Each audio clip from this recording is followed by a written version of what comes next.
Hey guys, welcome back to the channel. This is story about what if Naruto leaves Rias Peerage part 1. Before I start, please do support for more amazing content and comments for part 2. Do consider to subscribe my channel and share my video to your friends and check out the description as well. Let's start the video.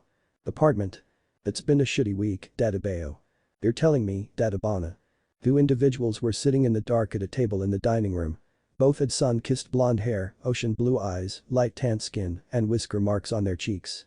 The only difference is their height and hairstyles, where one was 5'9" tall and had spiky hair, and the other was 5'7" tall and had her hair styled in high pigtails. They are Naruto Uzumaki and Naruko Uzumaki. They just got back from a farce of an engagement party in Makai. While it was indeed eventful, it was now in the back of their minds. No, scratch that, Naranai. It's been a shitty couple of months. Naruko snapped, slamming her fist on the bare table. And back then we thought it couldn't get any worse. Naruto added, pretending to trace something on the table hedge. Boy, we were wrong. I'm surprised how calm you are, Naranai. Naruko growled, looking sour.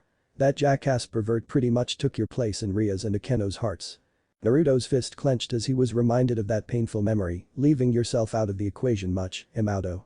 You were in love with Rias and Akeno as much as I was. The twins fiercely glared at each other before reverting to stained smiles and twitching eyes. Before another word was spoken, a silver seal bearing the seal of Grimory Seal appeared near the window. Through the seal came a beautiful woman the twins were all too familiar with. She was 5'8" had long flowing silver hair tied in a two short braid in the front and one long braid in the back. Her silver eyes seemed to glow dimly in the shadows alongside her fair skin, her red rouge standing out the most in the dim lighting, aside from the silhouette of her perfect hergless figure. She was wearing a blue and white French outfit with long sleeves and a white maid headband over her head. Am I interrupting? She asked coyly, recognizing another sibling squabble between the two. No, Graphia sighed, putting a hand on her head. Must you use vulgar language in front of me like you do to Riser? What are you talking about? Naruko asked, tilting her head. He didn't say ass, shit, damn, fuck. Fine, I take it back. Graphia relented, raising her hands. Then Lana-sama asked me to check up on you too and to deliver this. With a snap of her fingers, two briefcases appeared in both of her hands. She strode over to the table at the same time Naruto came back with drinks. She set the briefcase down in front of the twins and accepted her drink from Naruto. Thank you. Graphia said and sipped it, noting that Naruto gave her sparkling grape juice. She instructed me to hand these to you. Ajuka has finished inspected them, so they're safe to use. Naruto nodded and opened the briefcase, with Naruko doing the same to her own. Both contained the same items. 25 dark crimson chess pieces. Wait a minute, 25. Why are there 8 extra pieces? There's even an additional pawn piece here. We're not going to waste the others. Naruko commented and took out one of her extra pieces. She shook it and bit into it. Nom nom nom. Please refrain from that, Naruko. Those are imbued with the essence of your ancestor Sparta. Graphia scolded pig-tailed blonde, tugging the piece away from her mouth.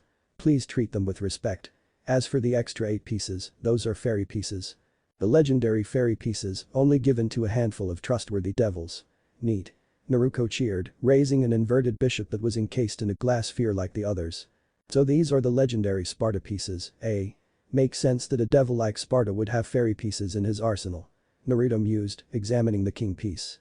So this is the gift that Dante and Virgil refused. Dante didn't want to get involved in the affairs of Makai, and Virgil was a loner. They look and feel different from regular pieces. He put a hand to his chest, where his knight piece was located. He sensed the Sparta piece emanating a fearsome aura, which made the piece inside him pale in comparison. I know that you've both made your decisions, but I must ask again. Graphia said, setting her drink down on the table. Are you sure you two want to go through with this? Graphia, Naruto started, looking at her with a blank expression. This decision wasn't easy for the both of us. If you would have asked us if we would have left her so prematurely like this, we would have laughed in your face while spiking your drink with laxatives. Just ask Surzich's, Dadabeo. A strained smile appeared on Graphia's smile as a tick mark appeared on her head. As much as she would like to trap Naruto in an ice cube, she relented. He and his sister were uncontrollable, and any attempt at punishing them would result in retaliation. The only one who's able to fully discipline the twins without risk is Alana. Even Rias had her difficulties controlling the twins to a degree. Anyways, we are leaving Rias Peerage. After everything that happened and being forgotten like yesterday's news for a pervert with a constant hard-on for and anything in a skirt, can you really blame us? Naruko sighed. She downed her drink and slammed down her mug. He shouldn't have been killed by Rainer to begin with. Stray fallen angels were running amok in Kuo and she. Naruto, chill. Naruto snapped, cutting her off. We don't need you to go on another rampage. HMP, fine. Naruto snipped and crossed her arms in a pout. Sorry, geez. So where will you live? Grafia inquired, looking around the open space that connected the living room and dining room. You did take a liking to this place due to it being close to the school. We recently bought a new place to live within the territory just last week with our funds from our jobs. Naruto replied after finishing his own drink. It's a 3,600 square foot old Japanese-style mansion. 9 bedrooms, plus common areas. It's more than enough space for us to live comfortably. And to manage our peerages. Naruto added, standing up, and I know you're about to ask how we'll maintain the grounds.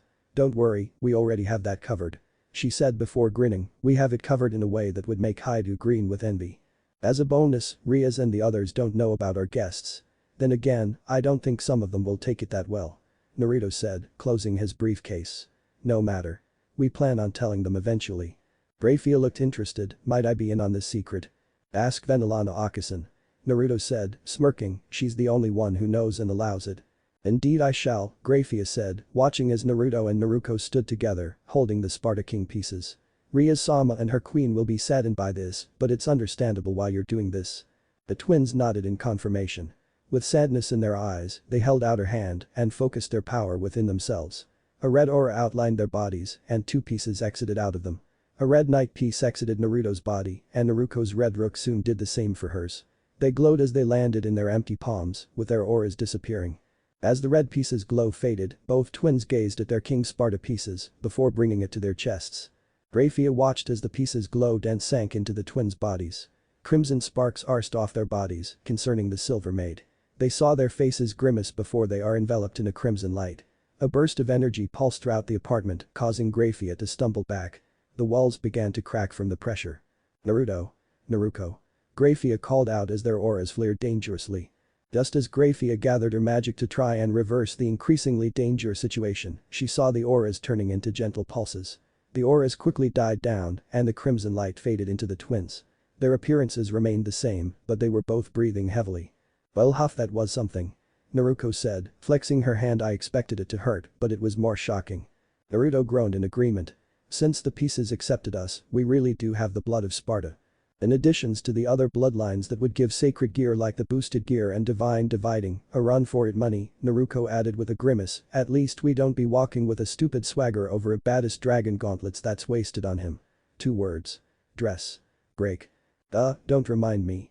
Naruto grumbled, closing one eye. Though to be fair, it could be effective on armor. Grafia coughed, getting their attention. In any case, I am glad to see you both unharmed. As of right now, you are both kings. You have a higher responsibility now, not just as the adopted children of the House of Gremory, but as the descendants of the legendary Dark Knight Sparta. And we'll face it head on. We'll do both names proud. Naruto proudly proclaimed as Naruko nodded in agreement. You and Venelana Akasan can believe that. Guo Academy, a few days later. I don't want you to go. Wailed a small petite girl that latched herself to Naruto's waist. Please stay. The outside world's so scary without you. Wait, you mean Rias never? Naruto started to say before groaning. UGH. Naruto and Naruko were in the basement of the occult research. With them were the 3 peerage members they were close to. Hibuyudo, Naruto's now former fellow knight, stood at 5'8" tall. His short blonde hair almost covered his bluish-gray eyes, which had a beauty mark under his left one. Add that on top of his perfect light skin, he was known as Kuo Academy's school prince due to his handsome looks. His looks was further complemented by his Kuo Academy boys uniform, which consisted of a black blazer with white accents over a white long-sleeved dress shirt. A black ribbon poked out underneath his collar, which went well with his matching black pants and brown dress shoes. Next to him was Shirin Taoju, nicknamed Kaneko, and Nekomata, who was Naruko's now former fellow rook. A 4'6" petite girl with short white hair with a black cat-shaped hair clip above her bangs, her yellow eyes blinked as she scratched her fair-skinned neck. She usually wore the Kuo Academy girl's uniform without the shoulder cape. Aside from that, her female schoolgirl uniform consisted of a white long-sleeved button-down shirt, a black button-down corset, a magenta skirt with white accents, finished by brown dress shoe with black socks. Asper Vladi, Ria's first bishop and the peerage's resident Dio Brando, was the one currently hanging off of Naruto's waist. The young, shy damper had pinkish-violet eyes and pointed ears, which was somewhat hidden underneath her platinum blonde hair.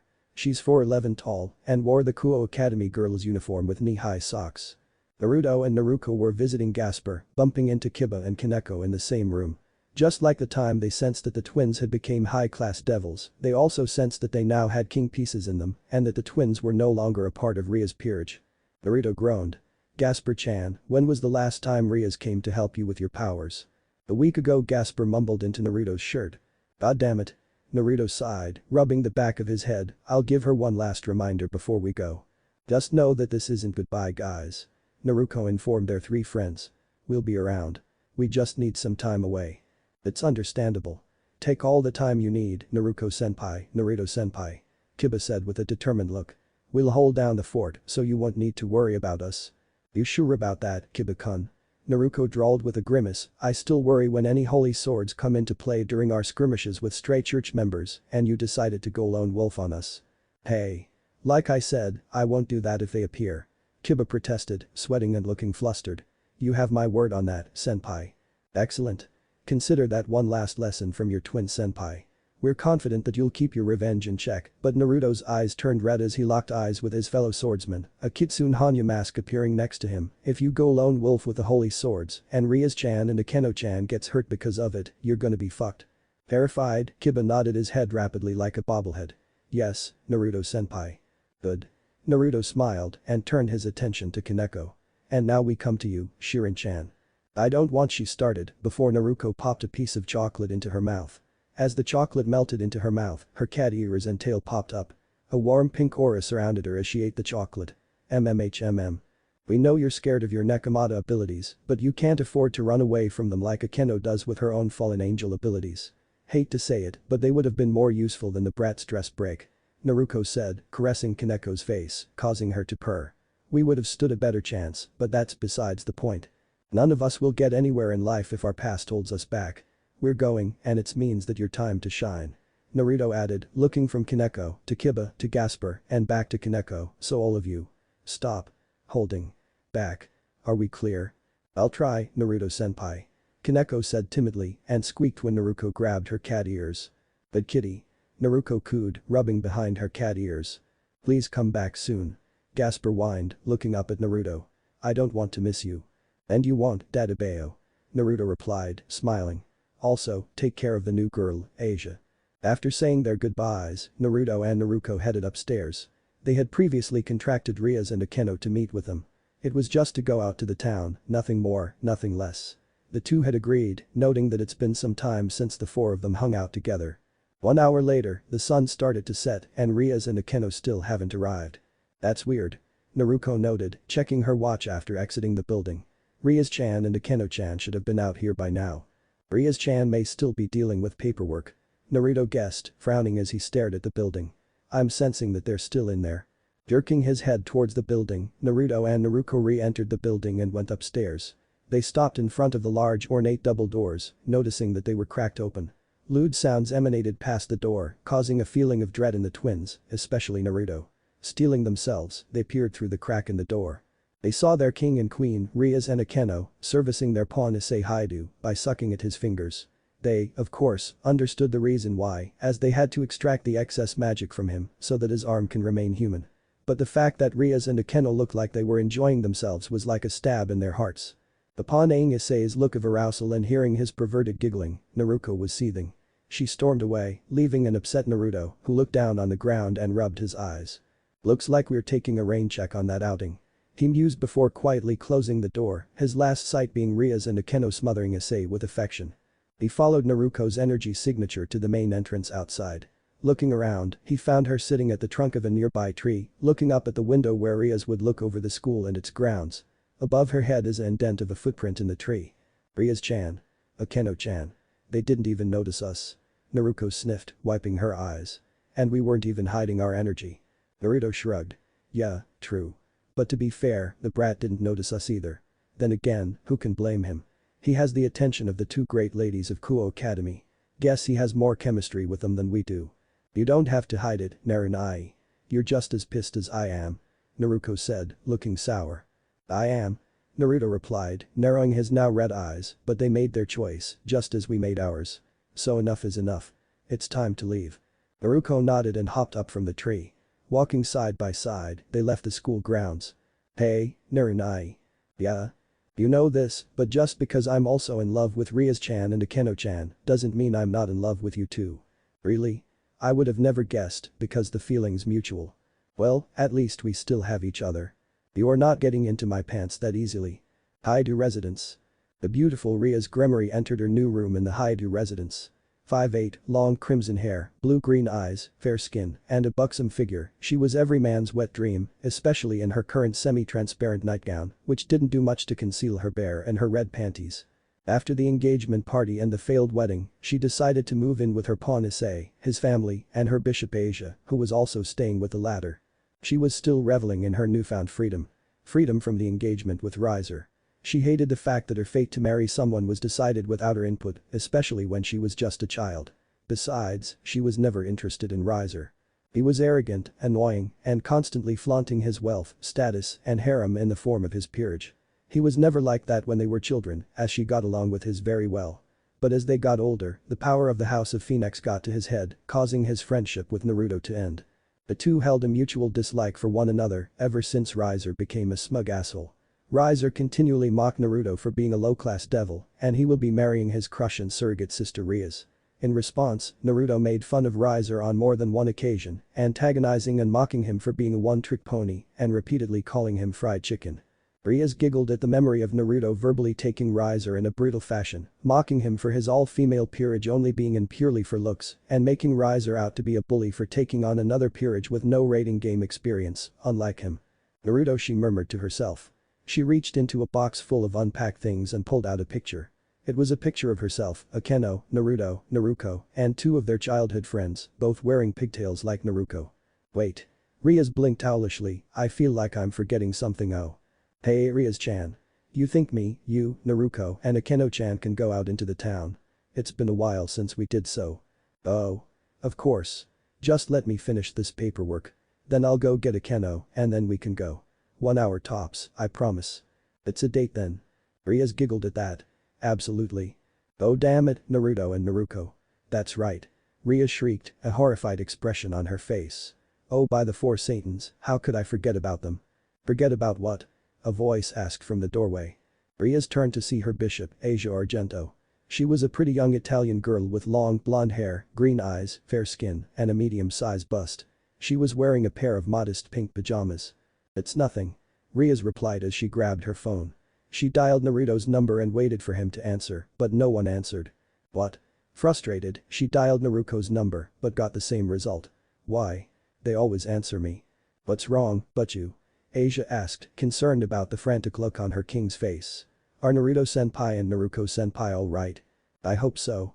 Rias said as a magic circle appeared beneath her feet, the phone still in her ear. I'm going to go check on them. She disappeared just as Issei arrived. What was that? Asia, where did Butchu go? He asked, with Asia looking troubled. I don't know. She said something about checking on Naruto-senpai and Naruko-senpai. Naruto and Naruko's old apartment. Rias materialized in the apartment. She looked around, only to find it barren, much to her shock. The rooms were Spartan, not a speck of dust in sight. The tables were void of the items the twins set on them, and the beds were bare. The kitchen was empty, with all the cabinets cleared out, the dishes done, and the fridge squeaky clean. What the hell is going on? Rias asked in panic as a magic circle appeared next to her, revealing her queen. Why is their apartment empty? I'm here, Rias. What happened to Naruto and Naru? Akeno started to say, looking around the apartment to find it void of anything. What is this? I don't know, Rias responded as they walked through the apartment. But I'm worried, especially after forgetting about going out with them today. Going out with Akeno gasped in shock, that's right. You told me about that. I agreed at first but. We got sidetracked from extracting the dragon's magic from Issei. Rias said as they entered the bedroom, after the extraction, we kept toying with him. Well, mostly you. I couldn't help it. It's so much fun teasing him. But, Akeno's expression fell. Now that I think about it, I feel that I've been spending too much time with him. Yeah. Rias said absent-mindedly, before noticing something on the bedside table. Looking closely, she gasped when she recognized her knight and rook pieces, along with a folded-up piece of paper next to it. Why are these?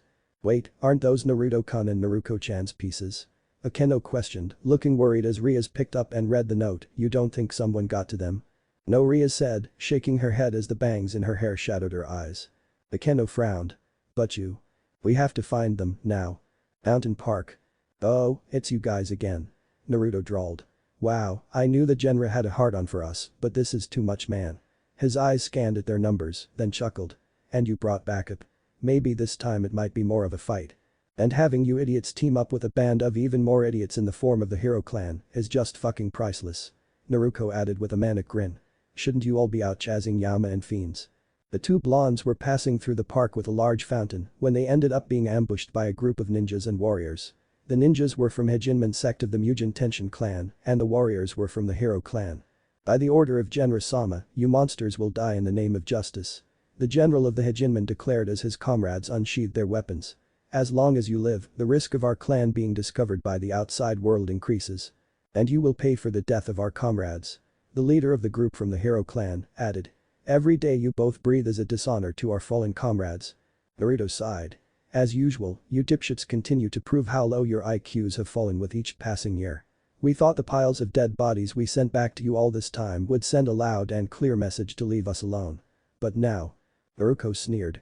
"It seems that both villages will be attending joint funerals." "We'll see about that." The Hejinmen general snarled. "Charge. Kill them and retrieve the cursed sword." The Hero Clan leader screamed. "Get them." Both groups rushed at the twin blondes, who both looked unfazed. "Well," Naruto mused with a deadly look in his eyes, "at least I get to work out some frustration." He raised his hand and focused his power. In an instant, a sleek silver sword materialized in his hand. It had a crescent-shaped blade, a circular hilt protected by a guard, and emanated a green and violet aura. "Let's turn the night bloody," Naruto whispered. "Brynholder." At the same time, Naruto held her right hand out.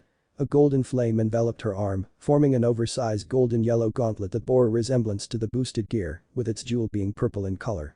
"Incinerate them to ashes," Naruto screamed. "Sunfire. You take the 20 on the left and I'll take the 20 on the right," Naruto said. "Less talking, more action. Because I'm looking to play." Naruto snapped back. "So let's play." "That's the spirit." Naruto and Naruto leapt towards the mini army of ninjas and warriors. Clashing with them, they showed neither mercy nor remorse. His enemies quickly learned the hard way that he was the master of the styles of Yaju Shinkage Ryu swordplay, Heitan Mitsurugi Ryu Batojutsu, and traditionally Edo.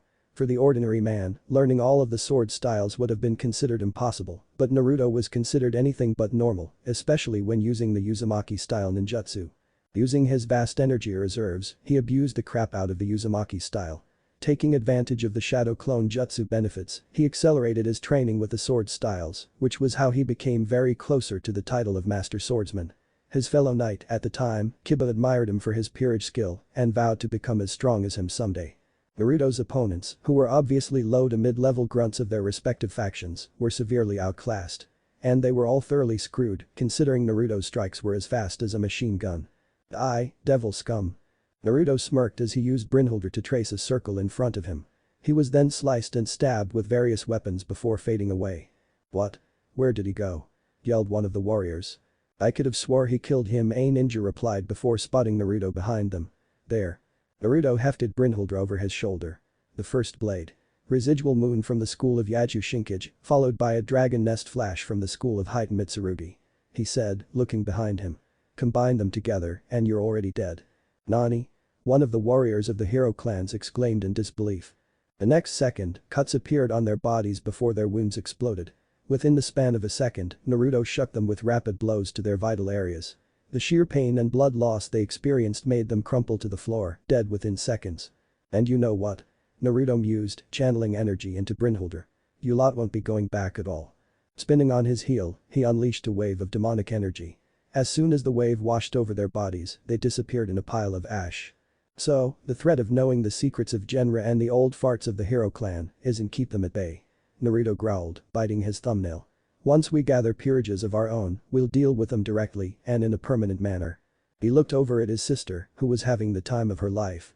Using her fists and gauntlet, she was breaking bones and tossing her own victims across the park.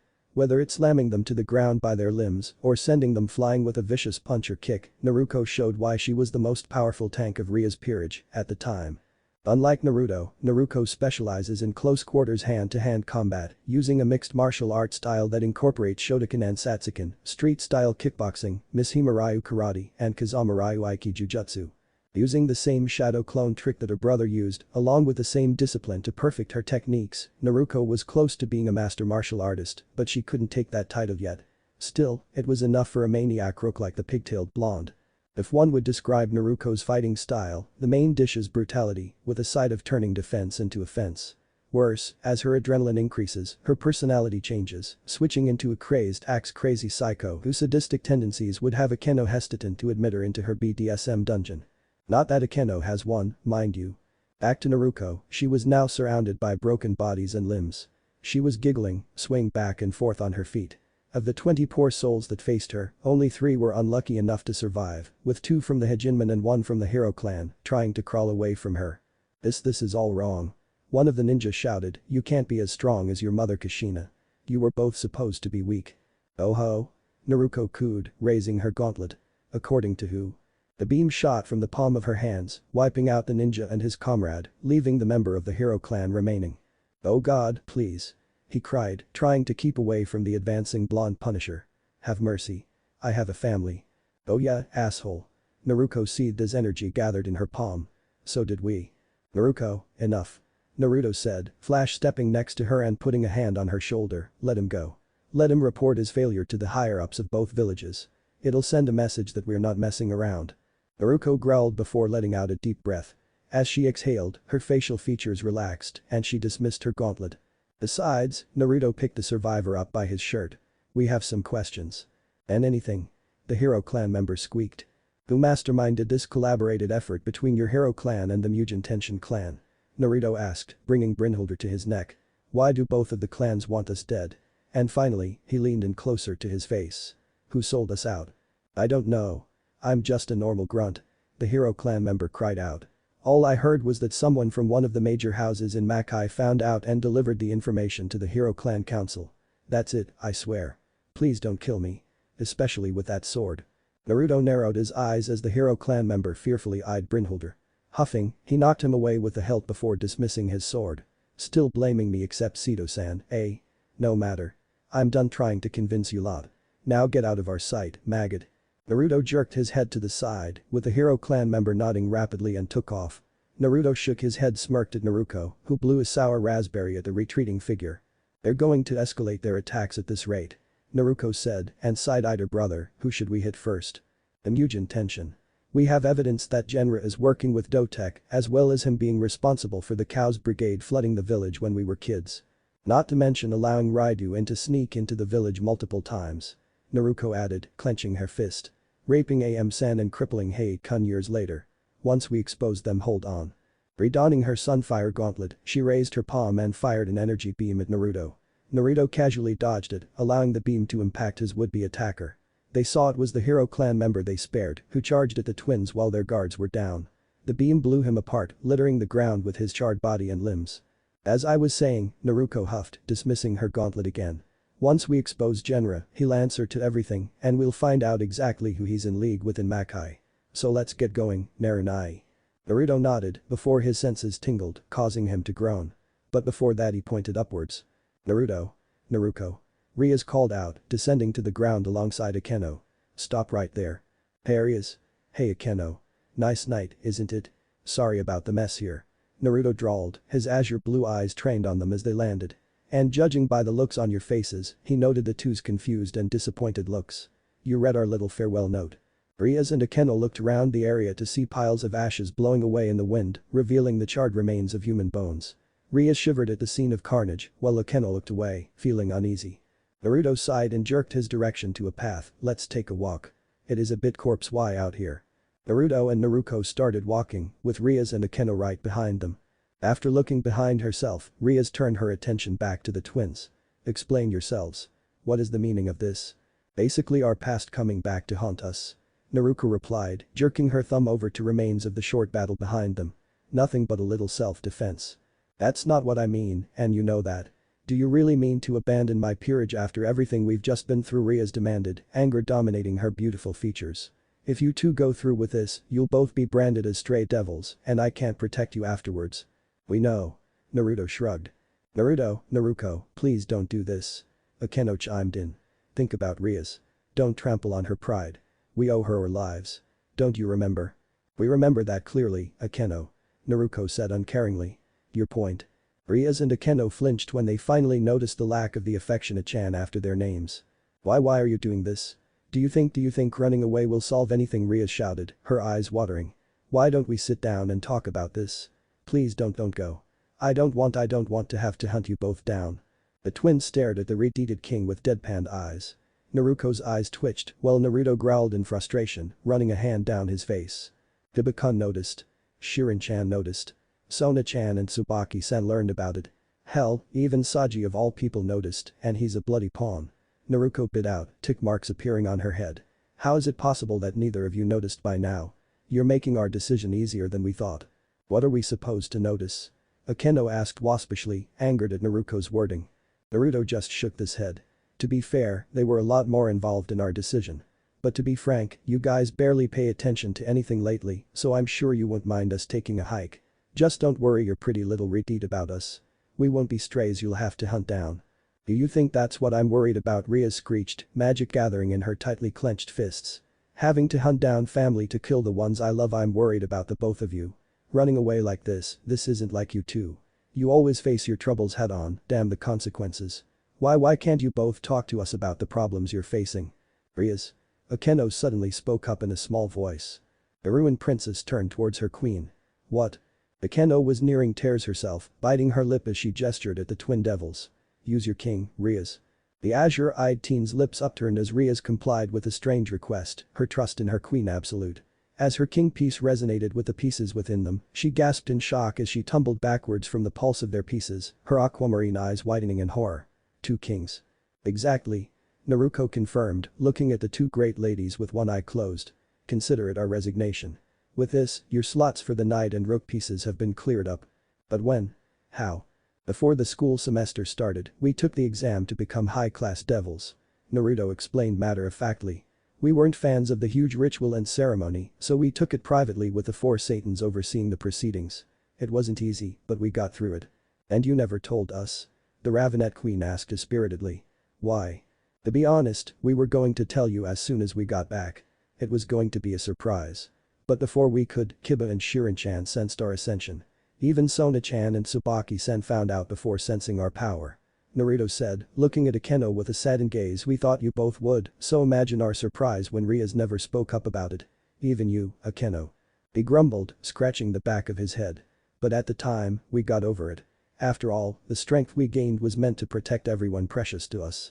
Even as high-class devils, we didn't care about fame, glory, or acquiring a peerage of our own. We went through the promotion to unlock our bloodlines and claim our heritage. He said, clenching his fist. As a fellow high-class devil, I thought you'll be ecstatic that 2 more high-class devils would boost the power of your peerage, not to mention raise your reputation back in Makai. But lately, Naruto narrowed her eyes and crossed her arms. It's a reputation you never really bothered to maintain as of late. Surzic is nice and didn't mind our decision due to everything that happened at the time. At the same time. Rias echoed, her mind trying to process everything the twins are saying. Naruto smirked dispassionately. Yep, until you brought Haidu into the fold, that is. What does Ice-kun have to do with this? Akeno growled, don't tell me you're leaving just because you feel threatened by his presence. Do you want to answer that, or should I? Naruto asked quietly, side-eyeing her former king and queen. Naruto didn't answer as they cleared the forest park area. In front of them was an elevated hilltop road that was part of the nearby highway. Across the street was a small rest area with a mini playground and a view of Akihabara that was protected by a railing to prevent any accidental falls. Naruto. Answer us. Rias demanded as they crossed the street. Is it because of Issei that you're leaving me? Naruto looked at her over his shoulder. Would you be surprised if we said yes? Energy exploded off of Rias, her dark crimson demonic aura flaring from her form. You are leaving us because of jealousy. Not going to deny it, since it's pretty obvious that Haidu has taken our place in your hearts. Naruto replied coolly, fizzing by Rias' raging aura. Meanwhile Naruto, who was also unfazed, skipped over to the swings and sat on one of them. This is what all of this is about. Akeno furrowed her brow in repressed anger, lightning crackling threateningly in her hands. Ice-kun is nothing but a perverted little brother.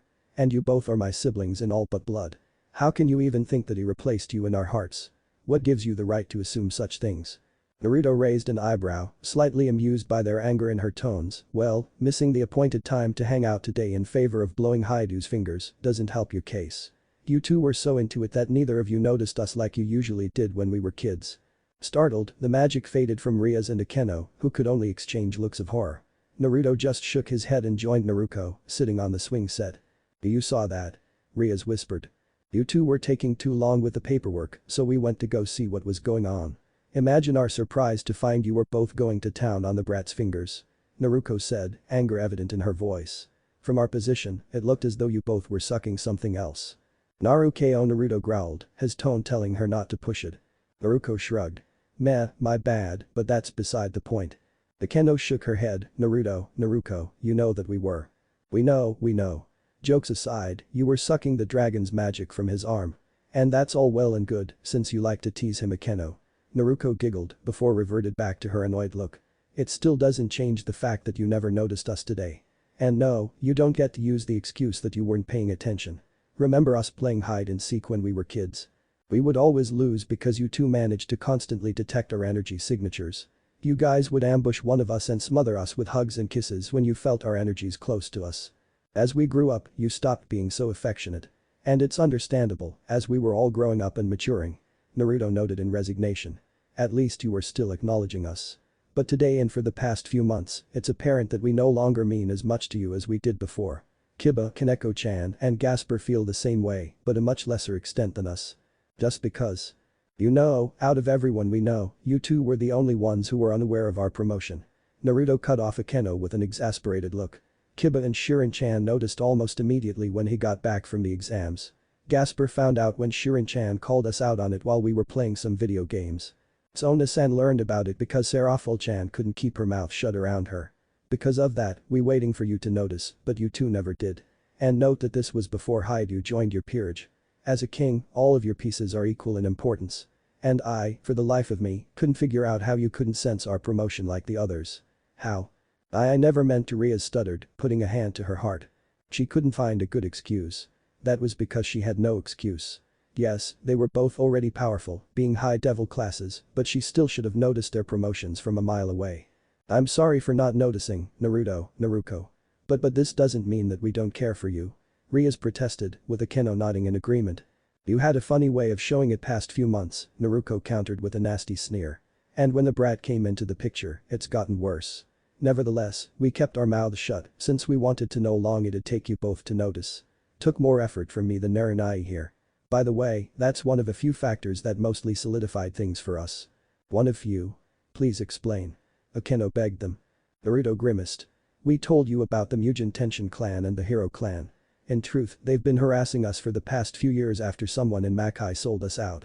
We can deal with them no problem, but it'll only be a matter of time before they target those close to us. Rias growled. We can handle them no problem. No, you can't.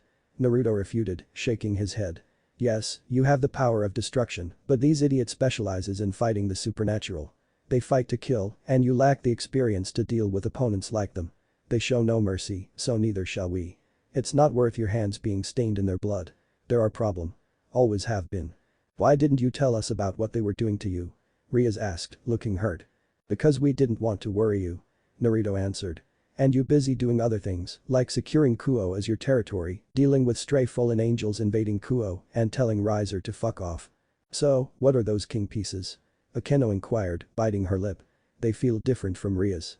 After our promotion, we had our bloodlines checked and discovered that one of our ancestors happened to the very first superclass devil, the Dark Knight Sparta.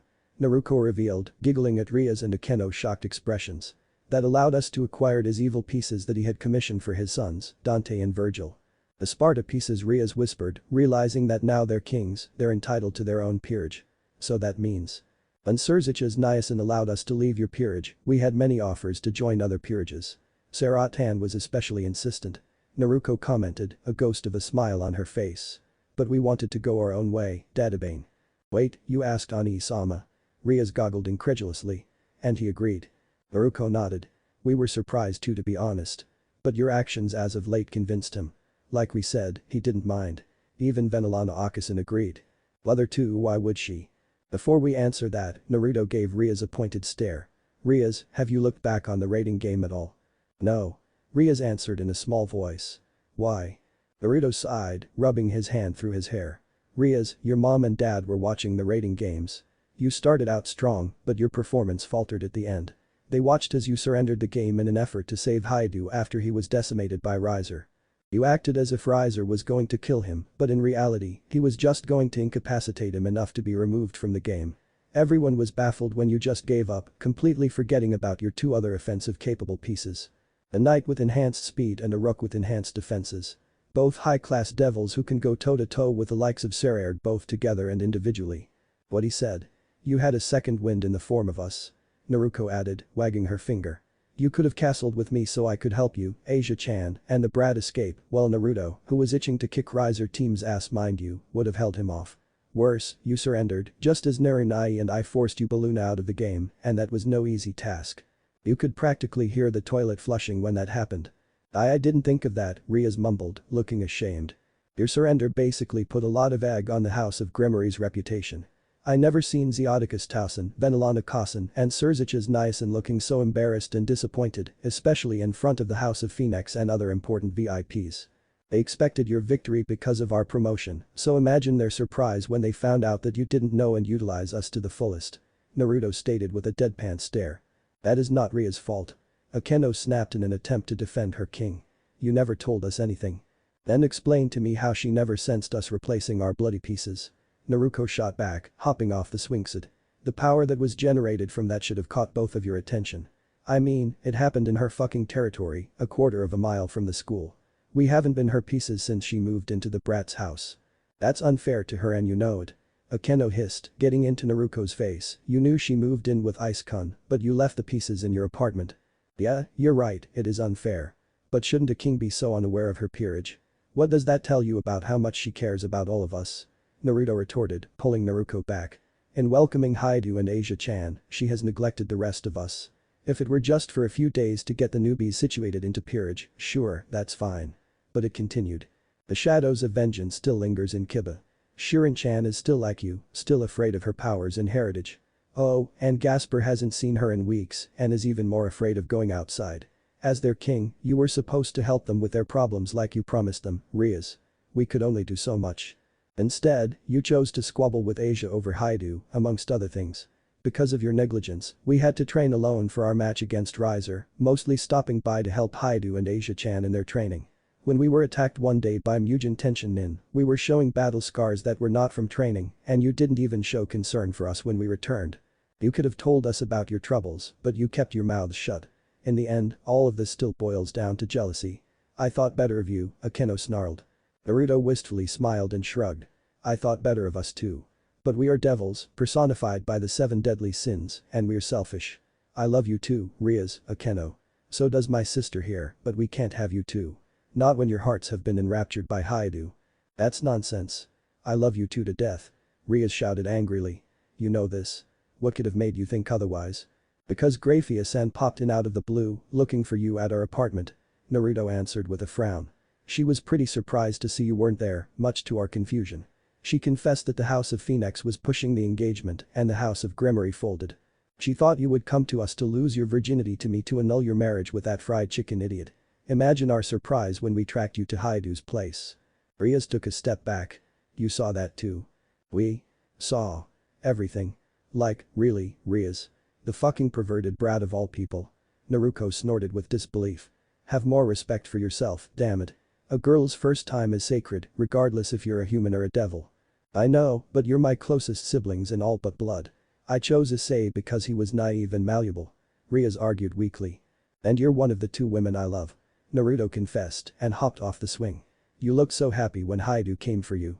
Even hurts more after you gave me and Naruto a direct order to stand down when we were about to tear the fried chicken jackass a new asshole. It was like you wanted Haidu to save you instead of me. Naruto stopped to take a breath. After you left and shared that kiss with him, that was the final straw. We requested Surzich's Niacin to leave your peerage. Kiba and Shirin-chan understood and supported our decision. But why did you stay on after that? Why not just leave, then? Akeno shouted hoarsely. Because even after getting our pieces, it's still too difficult to just say goodbye. For these past few days, it was torture to see Rias so smitten with Haidu, but as a friend and sibling, my heart warmed seeing her smile and laugh without a care in the world. Naruto admitted, his eyes watering. That's right. Naruto croaked, wiping her eyes of tears.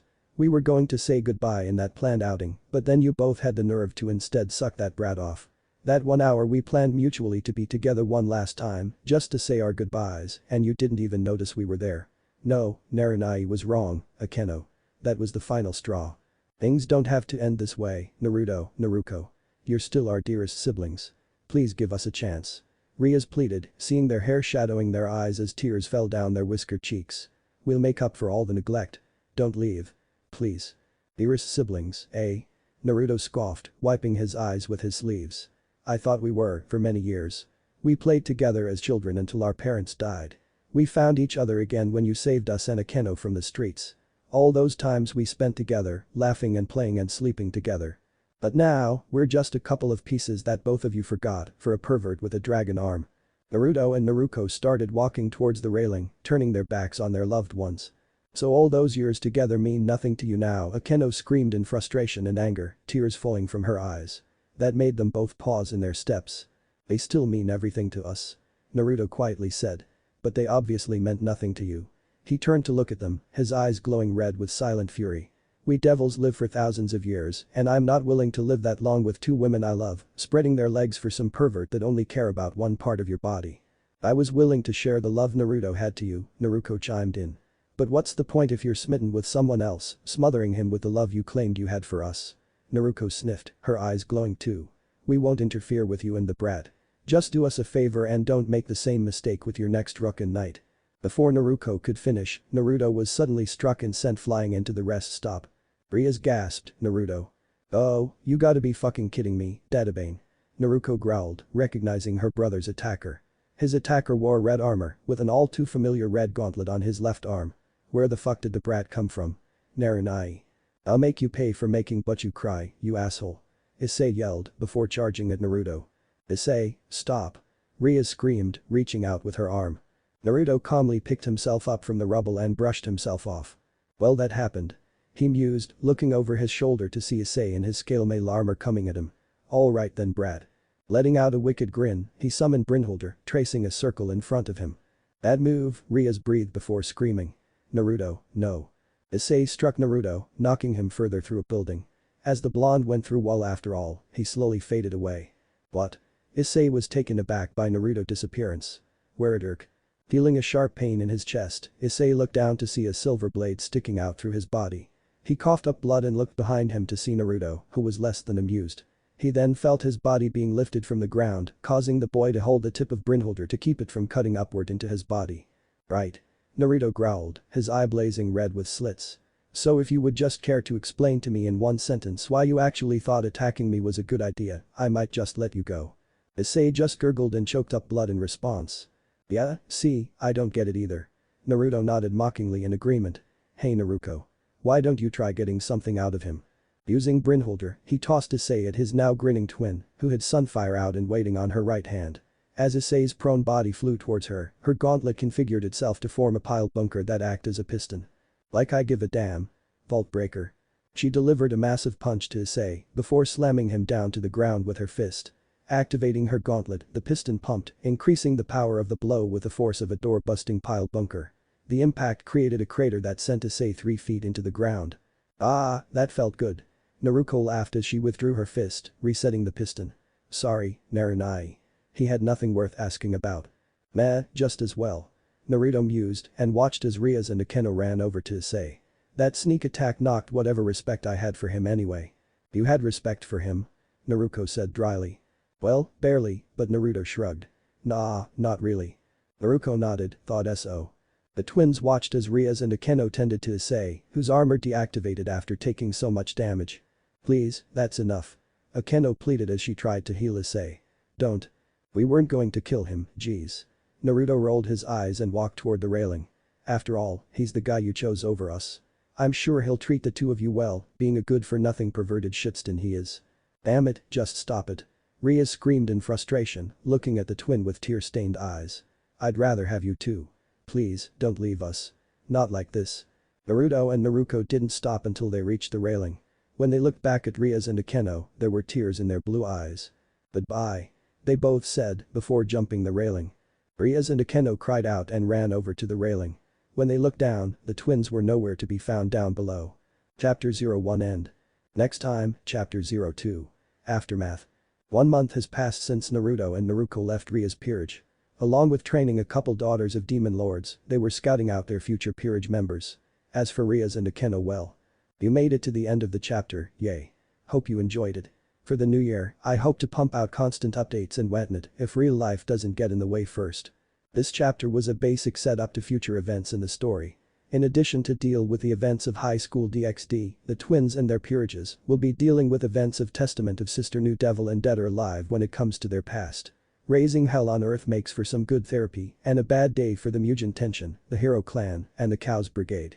As for Rias and Akeno, I'm not going to bash them outright. It's pretty much going be them learning do not be sorry, be better type of thing. Man, I really need to play God of War. When it comes to the Sparta pieces, they'll be different from the normal evil pieces. You'll see how in future chapters. Also, they'll be used fairly if there's any raiding games. As for the extra pieces, there's one extra pawn, and the fairy pieces used will be knight pawn, knight rook, knight bishop, knight queen, rook bishop, inverted rook, inverted knight, and inverted bishop. Like I said, peerage members are set on my end, so no requests are being taken. Besides, the ones you request may already be chosen.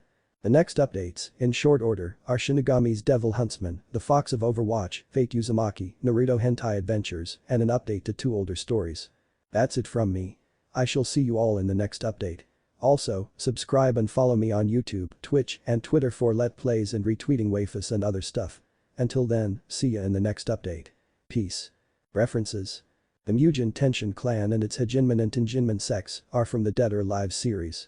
The Hero Clan are from Shinmai Mayu no Testament of Sister New Devil. The Cursed Sword. Brynhildr is also from Shinmai Mayu no Testament of Sister New Devil. Sparta, Dante, and Virgil are from the Devil May Cry series. The Obrando is from the JoJo Bizarre Adventure series. Genra is the master of the Hejinmen sect from the Dead or Alive series. Yama are from the Senran Kagura series.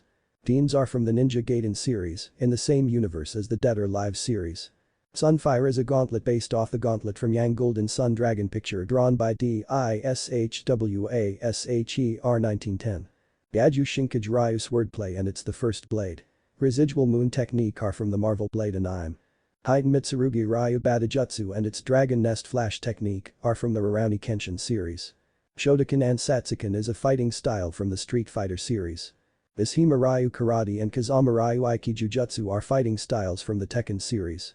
Seto is from Shinmai Mayu no Testament of Sister New Devil, only seen in the manga and light novel. Vault Breaker is Vi's ability in League of Legends.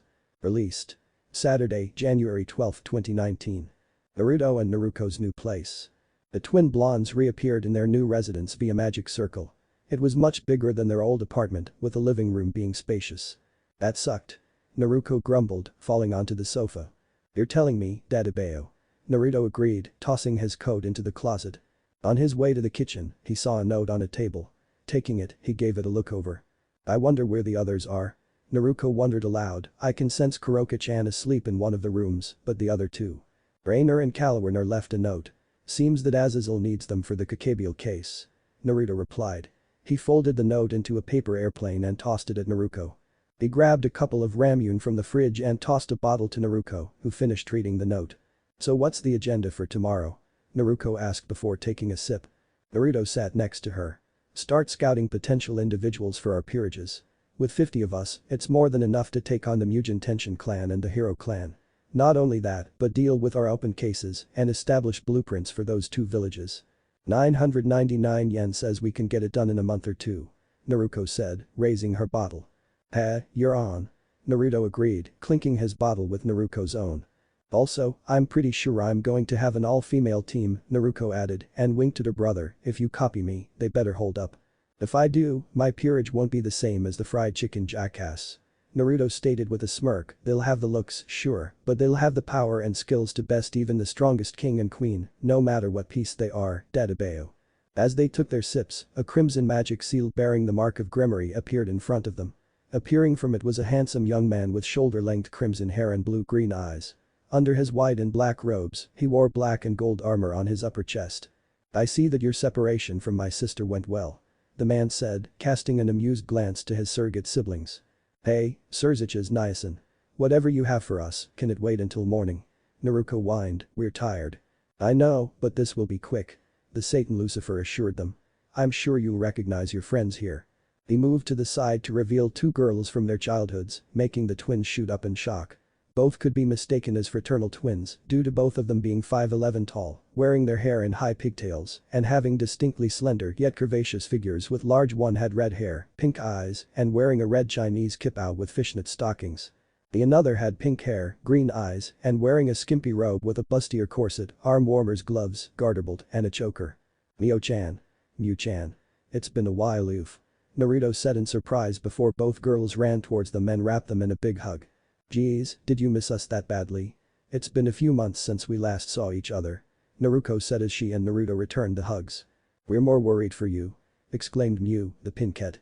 Yeah. We saw the trading game you were in. Mio, the redeed, said, looking up at them. Are you two okay? Oof, you saw that, huh? Naruto sighed, rubbing his head. Don't worry, we're fine. Naruto, I need you two to keep an eye out on your friends here. Normally I'd ask Rias, but she's currently under review after her rating game and her handling of the stray fallen angel incident. Surziches told the twins as they gently pried their friends off themselves. As you know, Mio and Mew and their family are descended from the house of Asmodeus. Its older descendants are currently dealing with a civil war within their ranks, so their fathers, Wilbert and Galeus, ask us to watch over them, but I figured that they'll be safer with you. On top of that, if you like, you two can continue their training that Graphius started them on. Understood. Leave it to us. Naruto nodded, with Mio and Mew looking quite happy. By the time we're done with them, they'll be forces to be reckoned with. Naruto added with a cheesy grin. Then I leave them in your capable hands. Surziches said. With that, he faded away on his magic circle. So, what will you have us do? Mew asked, before catching a white sword that Naruto summoned to her. We are going to sleep. In the meantime, you can have fun with Hikari no Mithra, Mew-chan, Naruto said before heading to the staircase. Likewise.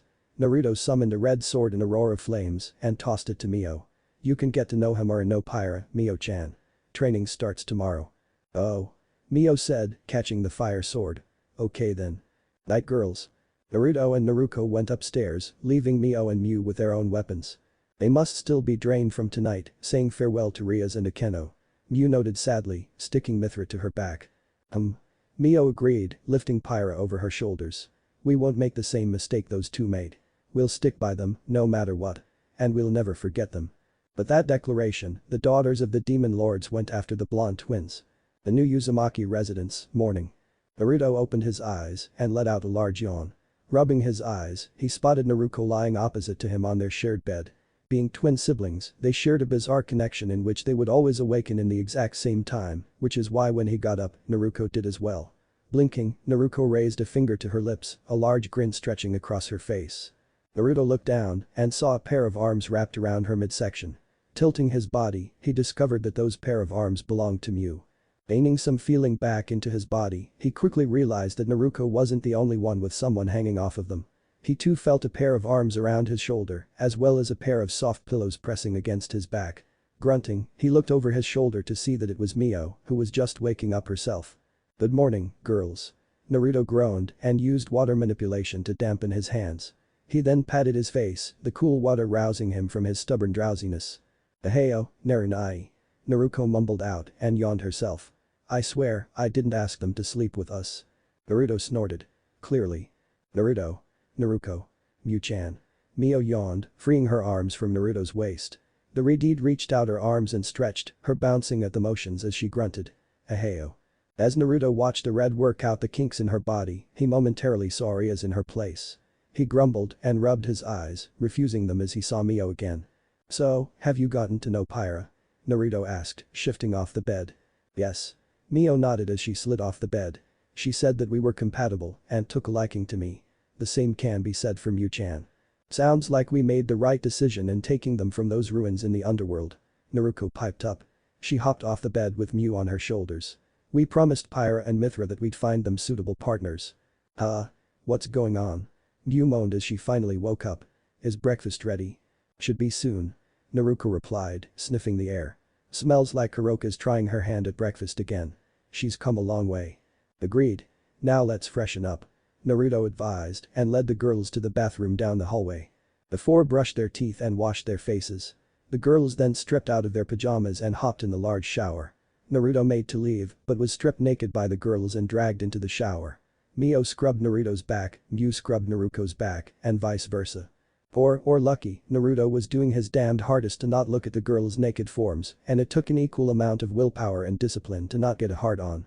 Naruto didn't mind him being there with her, seeing as how she was used to seeing her brother naked and even secretly admired his body.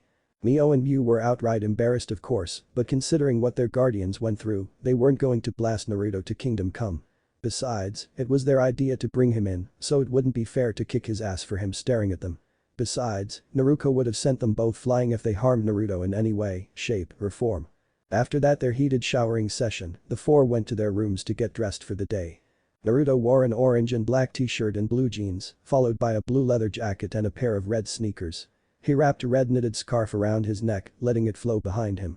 Then out of pure habit, he summoned Brynhildr, twirled it between his fingers, and dismissed it with a wave of his hand, nodding in approval of his own little skill. Naruto wore an orange sleeveless shirt and red choker, and slipped into a pair of black jeans. She pulled on some red arm warmers, put on a black leather vest with a hoodie, and stepped into some red boots. She summoned her Sunfire Gauntlet, made a fist, then dismissed it. She then let out a small grin at her skills, showing just how similar she was to her brother. Mio stepped out of her room with an off-the-shoulder yellow knitted sweater, which covered a black tank top. If you glance down at her legs, a pair of blue jean hot pants, black stockings, and black shoes can be noticed. Lastly, Mew skipped out of her room with a white short-sleeved jacket with a hood, which she wore over a long-sleeved red top, which complemented her frilly black miniskirt with her thigh-high white socks and black shoes. You two sure you're not twins?" Naruto asked slyly, seeing the two with their new weapons over their shoulders. "They might as well be. Then again, you two were always attached at the hip." Naruto mused with a smile. Leo's face was red. "Oh shut up. What's wrong with looking cool? You make it look easy." "Of course we do. I mean, have you seen us, Dadabeo?" Naruto boasted, resummoning Brynhildr and admiring his and his sister's reflection in the blade. "Nothing's wrong with looking cool, Mio-chan. Just as long as you can back it up," Naruto added with a grin. "We'll do our best." Mew piped up. "We're not going to become deadweight or cheerleaders either. We'll be fight alongside you all the way." "Hey now. Aren't we supposed to be protecting you too?" Naruto asked with a raised eyebrow as they went down the stairs. "I mean, that's the reason Surzich's Niacin dropped you on our laps. We can handle ourselves, but the people that are after us are more powerful than us." "I mean," Mio turned away. "That's why we're training with you as well, to get stronger." Naruto nodded. "Indeed. More importantly, are you going to be okay after last night?" Mio asked, putting a hand on Naruto's shoulder. I'll be fine. At least I think we'll be." Naruto murmured, looking away. "Still, we gotta move forward. Rias, Akeno, they made their choice, just as we made ours." Naruto scoffed. "Yeah. I'm sure the two will take care of any fantasy the perv has on his mind. But is that really okay with you?" Mew pressed them, only to receive no answer as they walked down the stairs. "They don't need to answer. It's obvious it's not," Mio whispered to her. The four made their way to the kitchen, where they found breakfast being served. The server was a beautiful young woman who was 5'3" feet tall, had long black hair with split bangs, and hazel gold eyes with cat-like pupils. She also had a voluptuous figure, her cleavage rivaling the two great ladies of Kuo Academy. On was her usual black kimono with her yellow obi, and was currently replaced with nothing but a pink frilly apron. "Good morning, master, mistress." Kuroka squealed as they came into the kitchen. "Just a moment and I'll serve you up something tasty." "Morning, Kuroka." Naruto greeted and shook his head. "Nice outfit. You could cause a bloody flood with that apron." Kuroka hummed, swaying her hips back and forth. "I rather have you bleed from the nose or put a baby in me." "Not up to being a dad yet." Naruto drawled in amusement, making Kuroka groan. "Sorry, not sorry, since we talked about this." "You tease." Naruto laughed. "I hope you made enough for 7. "Of course." Kuroka said brightly. "I smelled the new girls this morning. I figured that they were important since they were snuggled up to you." "Kuroka, these two are Mio and Mew, daughters of some prominent demon lords in House Asmodeus." "Mio-chan, Mew-chan," Naruto gestured to the catgirl. "This is Tauju Kuroka." Kuroka was a Nekomata who was also a stray devil, giving her the title of stray cat. She is also the sister of Tauju Kaneko, and was forced to adopt the surname when the twins found her. Sometime after the twins were taken in by the House of Gremory, they were joined by Kaneko, who was then known by Shirin until Rias renamed her. After losing their parents, Kuroka and Shirin were taken in by a branch family member under the House of Nibirius and was reincarnated as a bishop. She served the family well, becoming extremely talented in senjutsu and jujutsu. She became so powerful that she actually surpassed her master in terms of magical power alone. It didn't help her case when she killed her master in a fit of madness and rage and condemned her sister when she ran away. Upon learning this, the twin constantly snuck out of the Gremory territory in search for her. The wanted posters of Kuroka being a SS-class stray devil made it easy. After months of searching, they found and captured her with catnip. Using the latter, they managed to get Kuroka to confess the truth.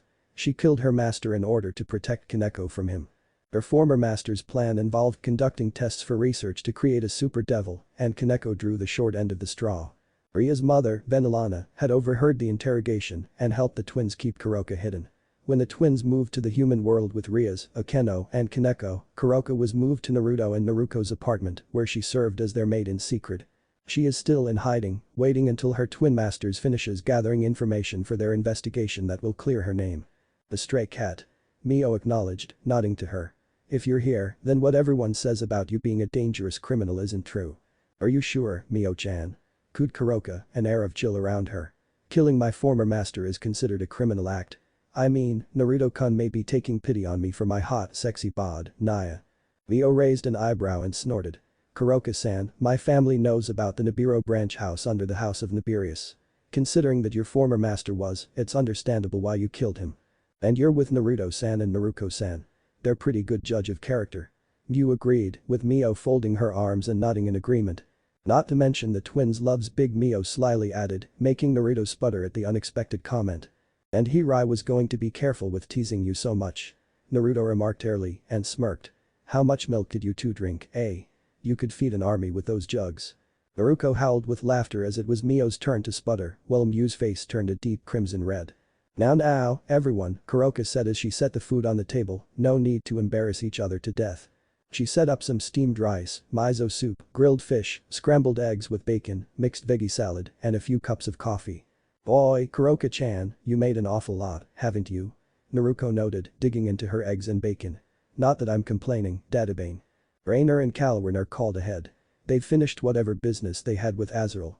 Kuroka informed her as she sat down with them. They're on their way with guests that decided to tag along. What kind of guests? Naruto asked slowly, with him and Naruko looking alarmed.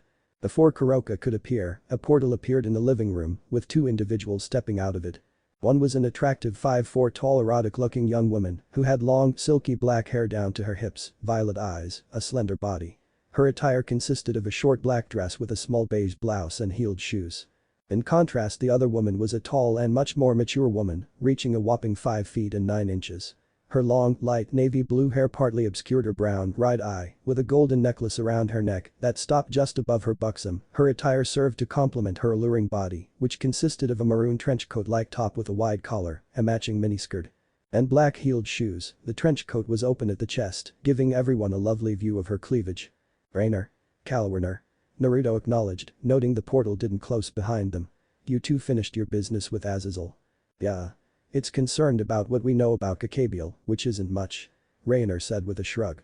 He just told us to do some tasks, but never told us the endgame. Basically, we were pawns. I would hazard a guess that we were meant to die at that time.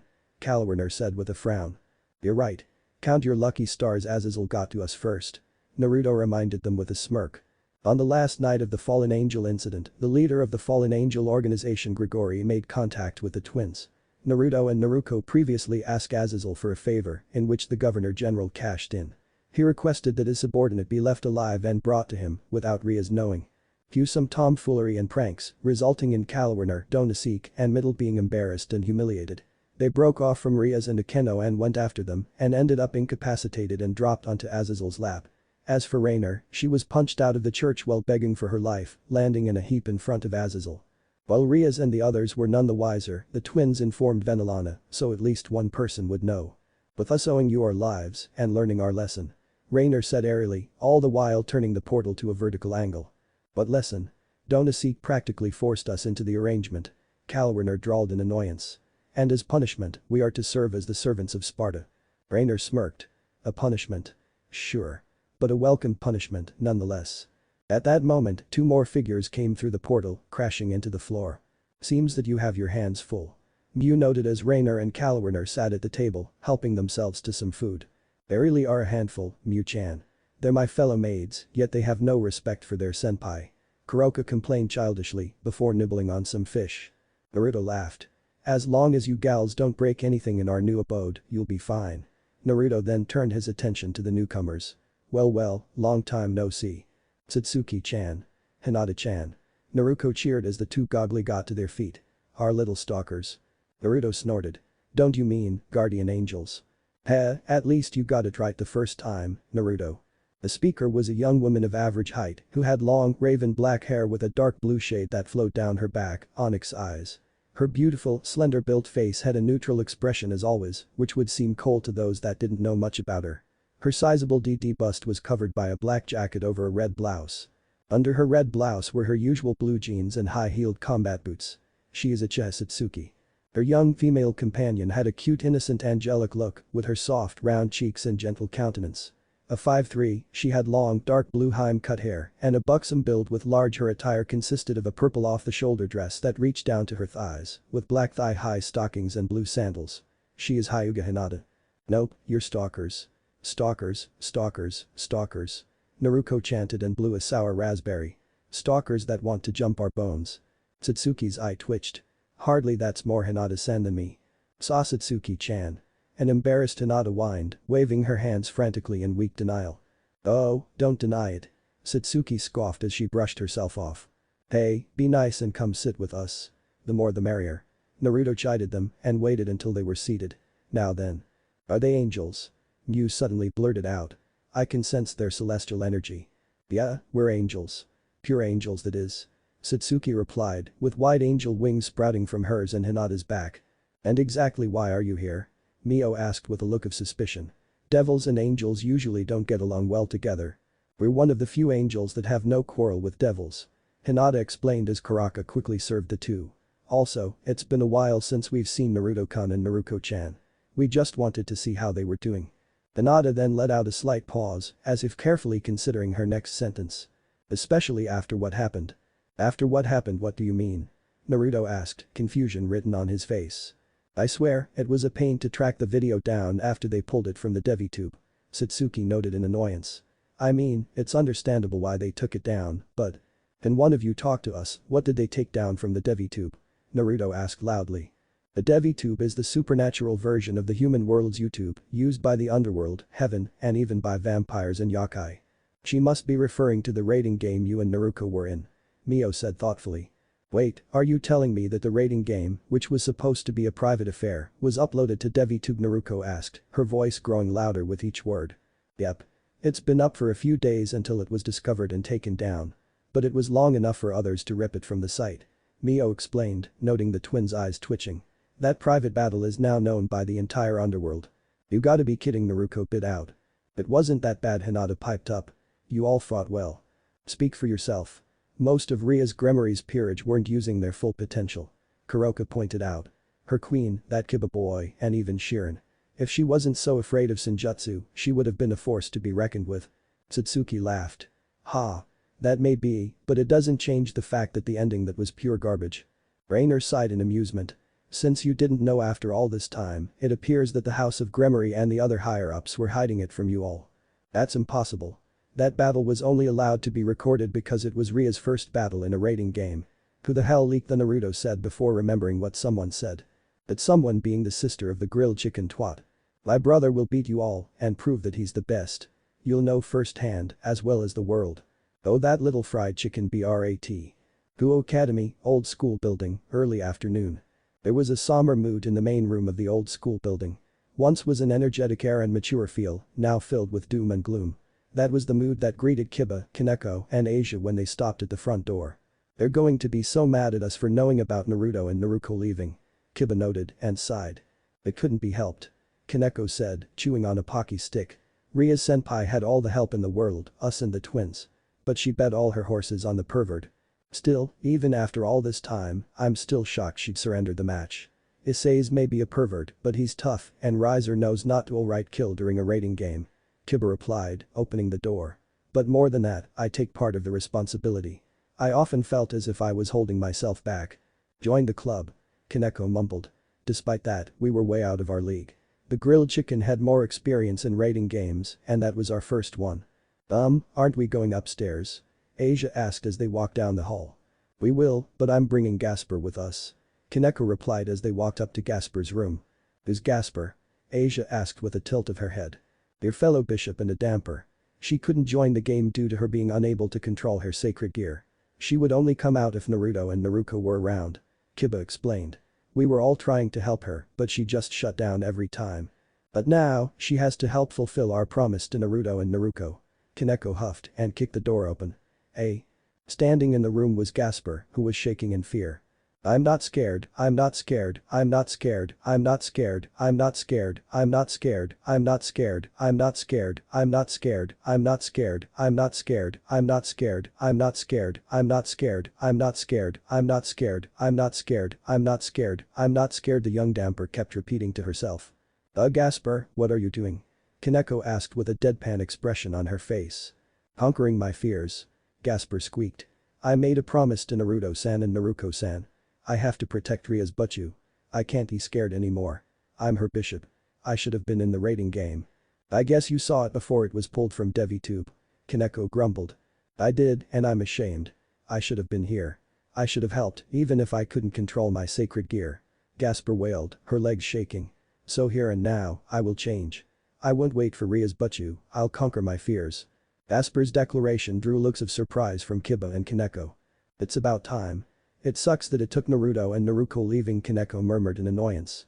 I'll make up for my failures the best I can.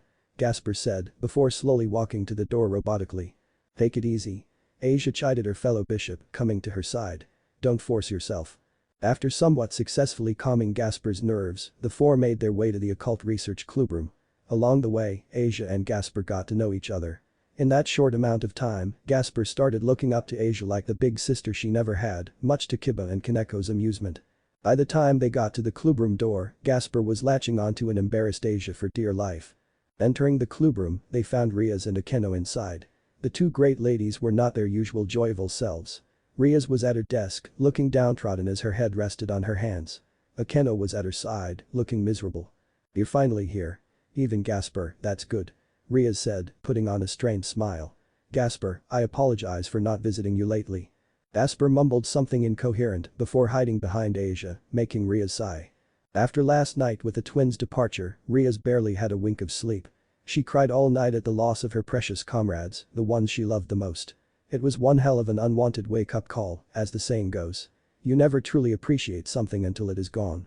In the back of her mind, she knew she made mistakes as king, but she was focused on finding and retrieving Naruto and Naruko as soon as possible. But right now, she had more pressing matters. I have no appropriate excuse for abandoning you, but I promise I'll do better, Rias assured her, and frowned. Where is Issei? He was supposed to be with you.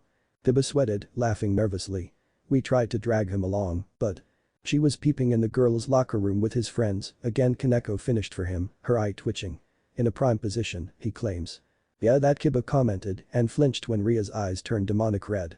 Akeno, I don't care how you do it, bring Issei here to the clubroom. Rias coldly uttered as she stood up. Now. Yes, Rias-sama. Akeno stated in a dead tone before teleporting out of the room. Now, before they return, I have a question, Rias said, her voice still cold as she addressed her peerage. Did any of you know about Naruto-kun and Naruko-chan leaving? Kiba and Kaneko looked at each other, expecting the question. But before either of them could answer. Why yes. Gasper managed to pop out from behind Asia and slowly walk forward towards the desk. Her legs were shaking badly, but the damper bishop stood her ground. She managed to keep her head up, her eyes watery and glassy under the gaze of her king. Gasper? Rias said, her coldness turning to surprise at the boldness of her first bishop. Yes, we knew about Nai-san and Ni-chan leaving. But Gasper's face twisted into a glare of her own. You can't get mad at us because they would never have left if you have forgotten them. Rias flinched at that and looked away. So you knew. My blunder with my first raiding game. Gasper let out an uncharacteristic growl. Oh, I know much more than that. Before she could continue, a teleportation circle appeared in the room. Akeno reappeared with a dizzy-eyed Issei in hand, and the former was less than pleased. She tossed the prone body of the Red Dragon Emperor to the ground, making sure he landed on his injured side. Ignoring his grunt of pain as Asia flew to his side to heal him, the Priestess of Thunder strode over to her king's side. Between herself and Rias, Akeno was taking the twins' departure badly. Ever since they were children, she was extremely close to them. She considered them her pillars to reign in her darkness, and their presence always relaxed her. But now they're gone, hence not getting any sleep at all, and was snappy at everyone except Rias. Her gentle demeanor turned into a cold one, scaring off every male and female at Kuo Academy. Issei, do you mind explaining why you refused to accompany Kiba and Kaneko here? Rias asked angrily. I'm sure they informed you that our upcoming meeting was an emergency. She then shot a look at Kiba and Kaneko. But, President Issei looked guilty, but had a defiant tone. My friends discovered a prime spot while the girls were out during PE, and it was a once-in-a-timeline opportunity. Why did I bother asking? Rias growled to herself. Akeno, you didn't have to be so rough with me. Issei complained, rubbing his shoulder. I'm still hurting after that bastard Uzumaki stabbed me. After you attacked him unprovoked. Akeno snarled, her aura flaring up. And ruined our efforts to prevent him and his sister from leaving us. But why would want them after what he said? He made you cry, and I wasn't going to let him get away with it. Issei protested. All he had to do is leave, not trample on your feelings. Enough. Rias yelled, her red aura flaring to dangerous levels. Hold your tongue, now. Just then, a silver grimoire seal appeared on the floor in the room, with Graphia stepping out of it moments after. Am I interrupting anything, Rias-sama? The silver-haired maid asked in slight amusement, seeing the king and queen looking extremely angry at their pawn. No. I was just questioning my pawn why he was late. Rias huffed as she attempted to calm down. Thankfully Akeno bought him here in time since this is important. Graphia raised an eyebrow. Indeed. Not a good look for one who defeated your former fiancé. Spare me the praise, I know you're not here about that. Rias said and stood up from her desk. Where is Naruto and Naruko? They won't come back to you even if I tell you. All you'll do is waste their time and annoy them. Graphia replied coolly. Besides, it's not like you valued them anyway. I did and still do. Rias yelled, glaring daggers at Graphia. I just wish they'll talk to me instead of running away. Graphia raised an eyebrow. If they had the chance to speak with you, they wouldn't have decided to leave you. Said chances involved bickering with your queen and your newest bishop over your pawn. That little kiss you gave to your pawn after he defeated Riser didn't help. But that was. Rias blushed, looking ashamed. It was in the heat of the moment she mumbled under her breath, but Graphia caught it. Yes, I'm sure it was riding off into the sky with the family griffin. Graphia countered wryly, causing Rias to blanch. Hey, what do you mean by little kiss? Issei asked incredulity. I saved President from that Riser bastard. Me, the one who would take President's virginity. Akeno suddenly flinched, electricity arsing off her momentarily. Graphia stared at Issei before scoffing. As usual. At least you're honest. You. Kaneko looked grossed out, while Kiba had his hand on his head, shaking it in embarrassment.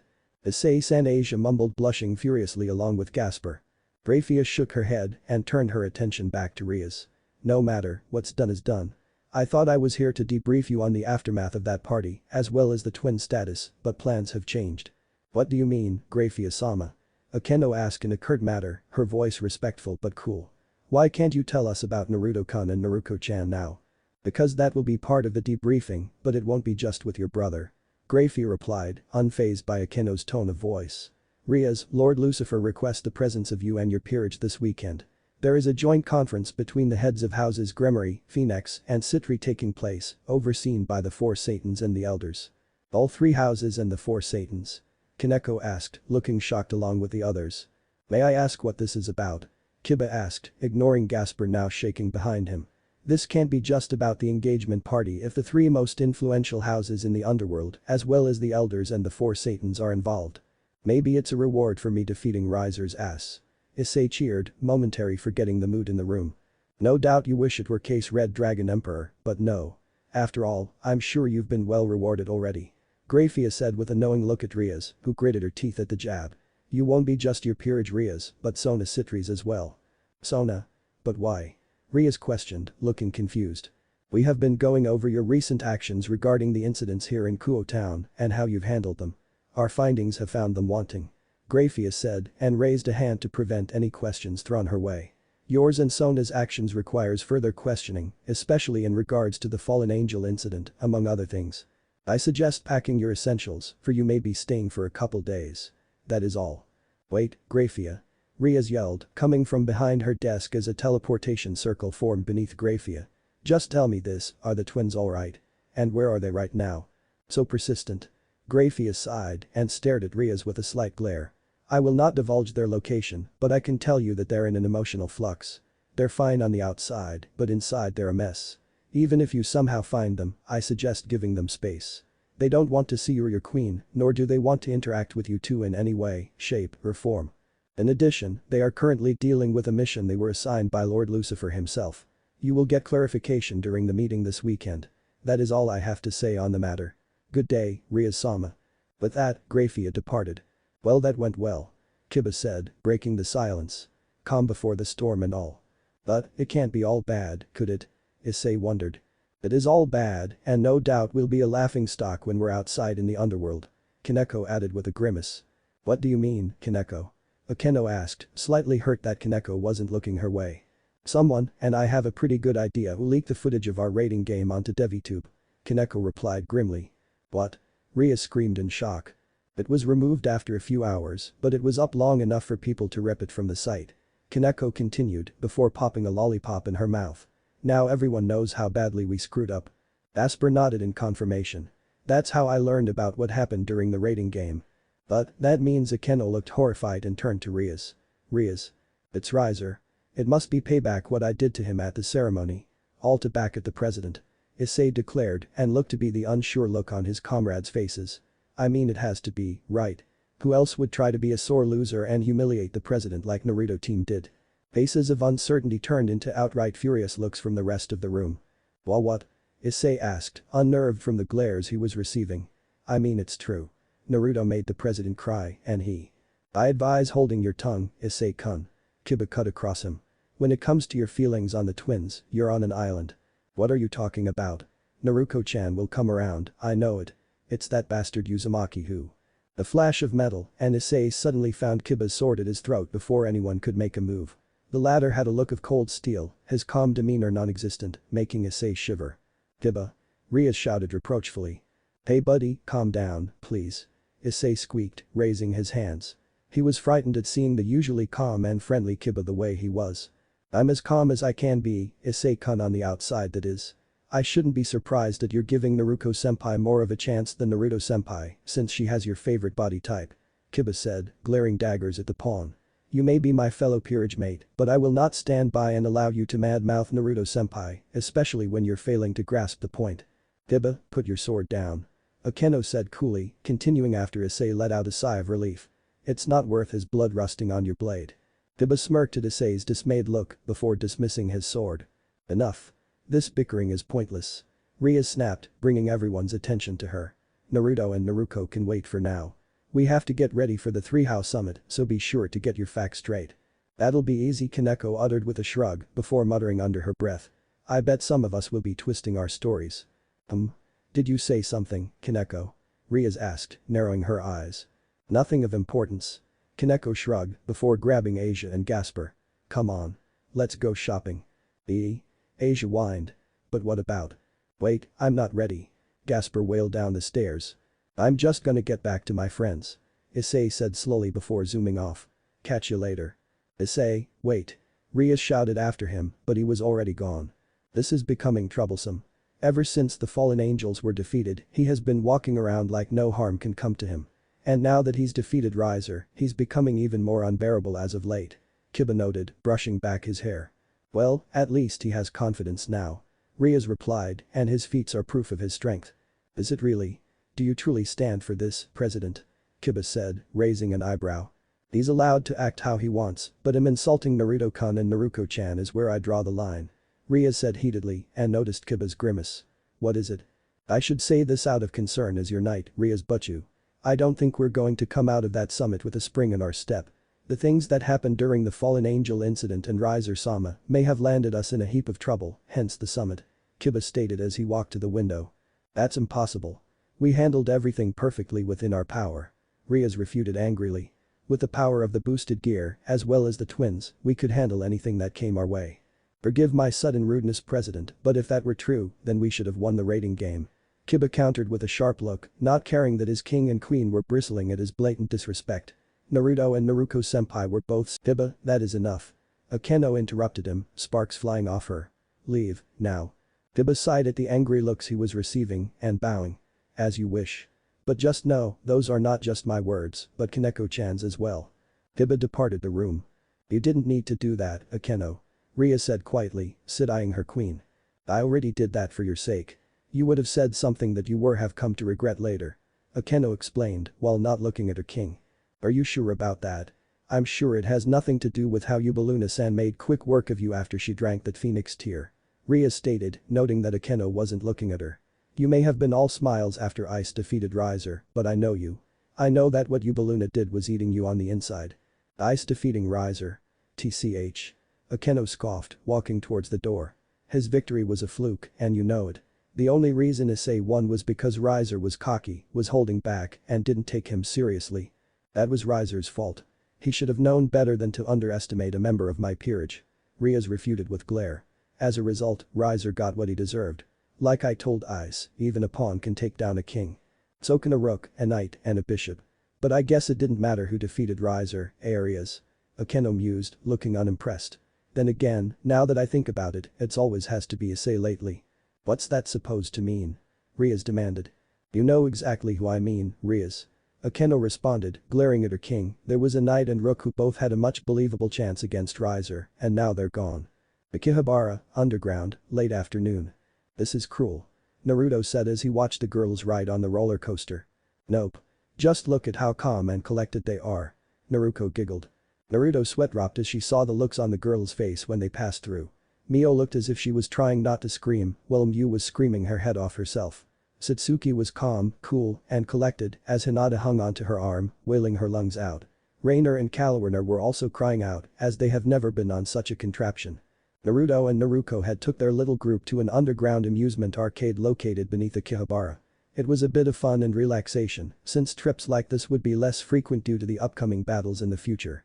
The twin were currently stationed at a corner booth with plenty of privacy. Here are your drinks. Kuroka appeared and set 2 glasses of sodas down in front of the twins. Enjoy. Thank you very much. Naruko said and downed her drink. Ah, that hit the spot. Naruto snorted and sipped his drink. Why don't you go and have fun like the others, Kuroka? I would, but I'm still a wanted criminal. What if there's a devil down there who recognizes me? I don't want to cause trouble. Kuroka said sheepishly. Kuroka-chan, you have us. And we don't mind trouble here and there. If there's a devil looking to take you in, they'll have to get through us. Naruto said with a cheesy grin. Oh ho. Even if it's Lil Rias. Kuroka teased, but sweat dropped when the twin smile stopped reaching their eyes. Sorry, slip of the tongue. My bad. We forget you said anything for your sake, kitty cat. Naruto hissed, making Kuroka shiver. So how was the ride, girls? Naruto suddenly asked as Miu, Rainer, Kalawiner, Hinata, and Satsuki staggered over. It wasn't bad. It was like restricted flying. Satsuki reported and sat down at the table. I can see why humans enjoy them. Next to flying in airplanes, it's the closest to high-speed flying as they can get. Nope. It's more for a thrill than anything. Naruto replied as Miu rested on his shoulder, with Miu doing the same with Naruko. A risky thrill, but a thrill nonetheless. I think the underworld could benefit from a huge amusement park. Miu said, before letting out a hiccup. Excuse me. As much as an amusement park sounds fun and all, we don't have the time to dwell on that idea. Naruto stated after sipping his drink. Naruko and I have only one goal at the moment, and that's putting an end to the Mugen Tenshin Ninja Clan and the Hero Clan for their actions against us. The ones who were harassing you over the years, yeah. It's about time you're taking the fight to them. Satsuki said, resting her head on her arms. But as powerful and skilled as you two are, you can't do it by yourselves. Which is why we're establishing our own peerages to help us. Naruko said, before materializing her briefcase. Opening it, she showed them her evil pieces. Narinai and I received these Sparta pieces when we made our intentions clear that we were leaving Rias. They were originally supposed to be used by Sparta's sons, Dante and Virgil, but they declined. Even Nero, Virgil's son, declined as well. With those pieces, you could establish your own personal army. Kuroka commented, her eyes being drawn to Naruko's bishop piece. Question is, who do you have in mind? Girls. Lots and lots of girls. Naruko admitted shamelessly. Of course, I'm speaking for Narinai as well. I suppose it's inevitable, I guess. Naruto said with a shrug. Then again, it's just you constantly reminding me that it falls to me to restore the Uzumaki clan. Figures it'll be something like that. Satsuki said with a smirk, as the others had blushes on their faces. Don't get me wrong, I'm not going to focus on sex, and the girls I choose are not going to be useless cheerleaders. Naruto stated, looking around towards the girls. I want my peerage to fight side by side with me, along with Naruko and her peerage. Together, we're going to take it to those assholes that spited us in our childhood. Don't forget, you'll also have to contend with the House of Asmodeus and other random rogue elements. They're after Mu-chan and I for the powers we inherited from our fathers. Mio pointed out. Right, them too. But it should be fine as long as your dads are dealing with them. But Naruto materialized his own briefcase and popped it open. Just to be on the safe side, why don't you join our peerage? Of course, I'll extend the offer to the rest of you. Satsuki looked unsure. Going from angel to devil is kinda a drastic change. Then again, we're sure to become fallen angels if we stick with you. But if it's for Naruto-kun and Naruko-chan, I don't mind falling for them. Hinata piped up and moved closer to Naruto. This girl gets it. Reiner praised and gave Hinata a head pat. Being a fallen angel is leagues better than being an angel. We're practically the devil version of an angel. No god over our heads to scrutinize us, no annoying halos like these two have hidden away, and all the time in the world to have lots of fun. Hiroka smirked. Sure, when you're not getting into trouble with Kakabiel. I was going through a phase. Reiner protested. Translation. We were blackmailed after Donaseek set us up. Kalwerner drawled before jumping as another briefcase was slammed into the table. And that is why I had the twins save you two ladies from getting killed. The newcomer said with a grin on his face. He was a tall man appearing in his 20s, standing at a staggering 6'2", with his black hair, golden bangs, and red eyes, making him look handsome and yet intimidating. He possessed an average build and is wearing a dark blue jacket over a black vest suit, a red tunic, purple trousers, and black shoes. Azazel, Governor General of the Grigori. Hinata breathed, looking quite shocked. Ah, Azazel-sama. Reiner, Issei and Kalwerner bowed to the man. Well, this is a surprise, Azazel-san. Just 2 questions. How did you find us and what are you doing here? Naruto asked suspiciously and looking annoyed. If it's about another favor we owe you, can it wait? Hello to you too, Naruto-kun and Naruko-kun. And to answer your questions in order. Reiner and Kalwerner have tracking spells placed on them and I know they're always with you now that you've left Grimmery's peerage. I heard that we're now free agents and as high-class devils, it was time to enact Eva's instructions. And finally, Azazel opened the briefcase and took out 2 decks of cards. I don't need to enact another favor yet. How comforting. Naruto drawled and eyed the deck of cards in his hands. And what do you mean by Eva's instructions? By Eva, do you mean Sparta's wife? Naruto guessed with a raised eyebrow. The very same. She wasn't just Sparta's wife, she was a half-human half-angel with the teaching of the Umbra witches. Also, she kicked my ass plenty of times. Azazel said, smirking as he remembered the good times. Truly a good woman for Sparta-sensei. What a surprise. We never knew that Sparta trained you. Mew said, with Reiner and Kalwerner looking up in surprise. Azazel nodded. I may be a playboy who defied God's will, but I'm far from weak you know. Also, he was a good teacher. So what's with those cards? Naruto asked, nodding his head towards them. Something else Sparta left behind for his sons to have. Wait, are those brave saint cards? Hinata asked after closely looking at them. But the Seraphism said that the royal user system wasn't ready yet. Because they didn't have these. Eva didn't trust the Seraphim, for good reason I might add, so she entrusted them to me. Think of them as heaven's answer to the evil P system the devils use. Funny enough, these prototype cards were discarded as failures. But Eva got her hands on them, worked her magic on them, and made them usable thanks to examining Sparta's evil pieces. Azazel explained before handing them to the twins. They're yours now. He handed Naruto the cards with the symbol of a crescent moon and handed Naruko the card with the symbol of a 5-pointed star. Wow. There are 20 cards in here. Naruko exclaimed as she shifted through them. I bet Grandma Eva wanted lots of grandchildren or something. Azazel smirked as he stroked his chin. Dante and Virgil didn't want the cards, but Eva ended up with grandchildren anyway. Dante got with his partners Lady and Trish, and Virgil ended up with a human woman. Don't know much about the latter, but word is that she was so beautiful she caused Virgil to forget his quest for power for a time. Too bad Virgil wasn't around for Nero though. Sounds like a good thing, considering it's Virgil we're talking about. Naruko scoffed. He would have given him the Mishima Heihachi treatment. King. Queen. Princess. Valkyrie. Jack. Ace. Joker. Wild. 10. 9. 8. 7. 6. 5. 4. 3. 2. 1. 0. Naruto mused with a chuckle. Are there 2 more of these decks? We can play Uno with them. Also, it seems like some of these cards took cues from some of the fairy pieces in the evil P system. Indeed. After all, I helped her design them. Azazel revealed, jabbing himself with his thumb. Well, I just advised and she did all the work. Does this mean that Naruto-kun and Naruko-chan can reincarnate humans as angels? Hinata asked in amazement. But, there are still devils. We're not complete devils. Never were. Our heritages don't just include devils and demons, but angels and gods as well. The evil pieces within Naruto and I resonates with our king pieces, just like our precious knight and rook pieces had. Naruto remarked and looked at the king card on top of his own deck. If a union between Sparta and Eva is possible, then our king cards can resonate with the light side of our heritage and coexist with our king pieces. Are you planning on taking them in here? I doubt the people will appreciate the mess that'll came from the power surge. Kuroka pointed out, drawing attention to the fact that there were people still enjoying their night in the underground arcade. She's got a point, you know. Mio agreed, while Mew laughed nervously. Heh. Looks like we'll have to take this somewhere else. Naruko sighed and stood up. Question is where? I rather not Rias track us after we take in the cards. Actually, I have an idea, Hinata piped up, with all eyes on her. Uzumaki residence, living room, some time later.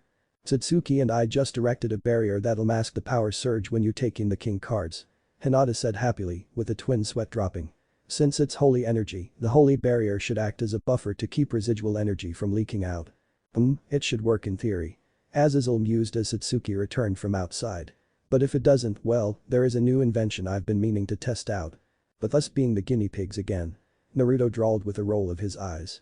Better than getting involved in Seraphal's magical girl shenanigans, Databang. Naruko remarked with a shrug. I've heard that Seraphal-chan threw quite the tantrum when you declined her offer to join her peerage. Good choice, by the way. Seraphal-chan has her peerage involved in most of the production in Miracle Leviathan. Azazel commented, causing Naruko to shiver. That would have been a waste of their time. Mio remarked with a scoff. Kuroka giggled. Speak for yourself, Mio-chan. I would love to see the twins guest star. Naruto shook his head and held out the king card, with Naruko doing the same. The cards glowed, resonating with the king pieces within them in pulsing beats. Naruto and Naruko looked at each other and nodded before bringing the cards to their chests. Everyone watched as the cards sank into the twins' bodies. A blue aura danced along their bodies before engulfing them in white light. Then, red sparks from the king pieces appeared and arc along their bodies, with a crimson mist melding with the white light. Is that supposed to happen? Satsuki asked nervously and out of concern. Azazel grunted and covered the glowing twins with multiple barriers. Despite his best efforts to contain the sudden burst of power, the ground began to shake. Dishes rattled as they threatened to fall onto the floor. Lights flickered as they swung like a pendulum. The air itself began to grow denser, almost vibrating from the pure power the twins radiated then, a blinding burst of energy, much stronger than the previous one where the twins took in their king pieces, pulsed through the residence with a bang, almost sending everyone flying, while Azazel merely chuckled as the force blew his hair like the wind. It stopped at Satsuki and Hinata's barrier, which shattered into dust as a result. The pulse traveled through the blocks until it stopped at another barrier that was erected in secret. So reckless, just like their mother Kushina. Graphia mused and shook her head. Unbeknownst to the twins, Graphia had her familiars spy on the twins, suspecting that Azazel would make contact. Like Azazel, she, as well as Venelana, was aware of the Eva cards and that Azazel was in possession of them. I can only hope that their new positions won't go to their heads. Graphia murmured as her familiars returned to her. Come, Glacian and Leafian. We're going home. Glacian. Leafian. I can sense you, Graphia-chan. No doubt Venelana sent you to make sure this wasn't a total dud. Azazel mused to himself and turned his attention to the twins as the pulses turned into gentle pulses. You guys alright in there? The white and crimson light show died down and had just faded into the twins. Unlike last time though, their appearances made a much noticeable change. Both Naruto and Naruko had sported angel wings on their upper backs, with the devil wings on their lower back. What made their angel wings more amazing, however, was their color, or rather, the difference of each one. Naruto's right wing was pure white, representing the angels, while his left one was jet black, representing the fallen angels. Naruko's wings contrasted Naruto's, where the right one was black, while the left one was white. Was this supposed to happen? Naruko asked loudly, pointing at her midnight black wing. Oh man. If this isn't a defilement of God, I don't know what is. Rainer breathed, scooting forward to get a closer look. The seraph higher-ups with the bigger sticks up their SS are gonna be pissed. Satsuki agreed, getting in Naruko's personal space and examining her wings. Be prepared for them to call for your heads. They'll have to get through me first. Mio yelled, her aura flaring. I'll kill them 100 times over. I don't feel any different though. I guess our light resistance went up a notch, Databeo. Naruto commented, staring at his wings. With a jerk of his shoulders, all his wings disappeared into his back. I'd suggest keeping your wings hidden for the time being. Azazel advised as Naruto dismissed her own wings. The world is not ready to see something like that. You'll have to be on Sparta's standing to deal with the fallout. After all, in this day and age, the more power you have, the more authority you wield. Like we care about those stuck-up old coots. Naruto growled, summoning her Sunfire Gauntlet. All I have to say to them is to talk to the fists that break their bodies if they try anything, Databane. Besides, we don't have time for them. After all, we have an army to build before our dates with the Mugen Tenshin and Hero Clan. Naruto stated coolly. Everything else is on hold. Azazel laughed at them. Well, things are about to get real interesting, eh? I'll leave you to it. Just don't hesitate to come to me for help after this weekend though. I'll be quite busy and I'll need Rainer and Calwarner. Again? Why? Calwarner complained, folding her arms beneath her bust. We've given you everything we know, Azazel-sama. To me, yes. But not to the four Satans who requested my presence. Azazel said before sighing. What a pain. What would the four Satans want with you? Mew inquired, voicing everyone's curiosity. It's in regards to Rainer and her group's actions in Kuo, but that's only one small piece of the conference. Azazel explained and took a seat on the sofa. From what I was told, this upcoming conference is headed by the four Satans, the elder advisors, and the heads of the houses of Gremory, Citri, and Phoenix. What? Mio and Mew yelped. Are you kidding me? Rainer growled, looking displeased. With involvement like that, there's no way this can be kept secret. Kuroka commented slowly. Well, it is a secret for a reason. From what I was told, it's mainly focused on Rias Gremory and Sona Citri's lack of control of Kuo Town. There were a few incidents that should have been handled correctly, and yet they weren't. Azazel revealed, with the twins stiffening up. Oh, they thought as one. And I'm pretty sure you two have an idea of what I'm talking about. Azazel added, staring at the twins with a knowing look, causing them to sweat. If this was planned, it was never mentioned by Lucifer-sama. Mio spoke up. Probably because he didn't want those two to stress over this. But if you ask me, their input is needed. Still, it's up to them whether or not they want to go. No one is forcing them to go. Azazel said, before getting up and walking towards the exit. Will you require our presence right now? Calwarner questioned, with Azazel shaking his head. We can help make sure our stories are straight. Not until this weekend, so you're free to help the twins however you see fit. Just know that this snoozefest is gonna take all day. Azazel said, before he departed. See you all then. Night. Naruto and Naruko sighed as Kuroka went over to the door and locked it. So, what are you going to do? Satsuki asked, before letting out a smirk.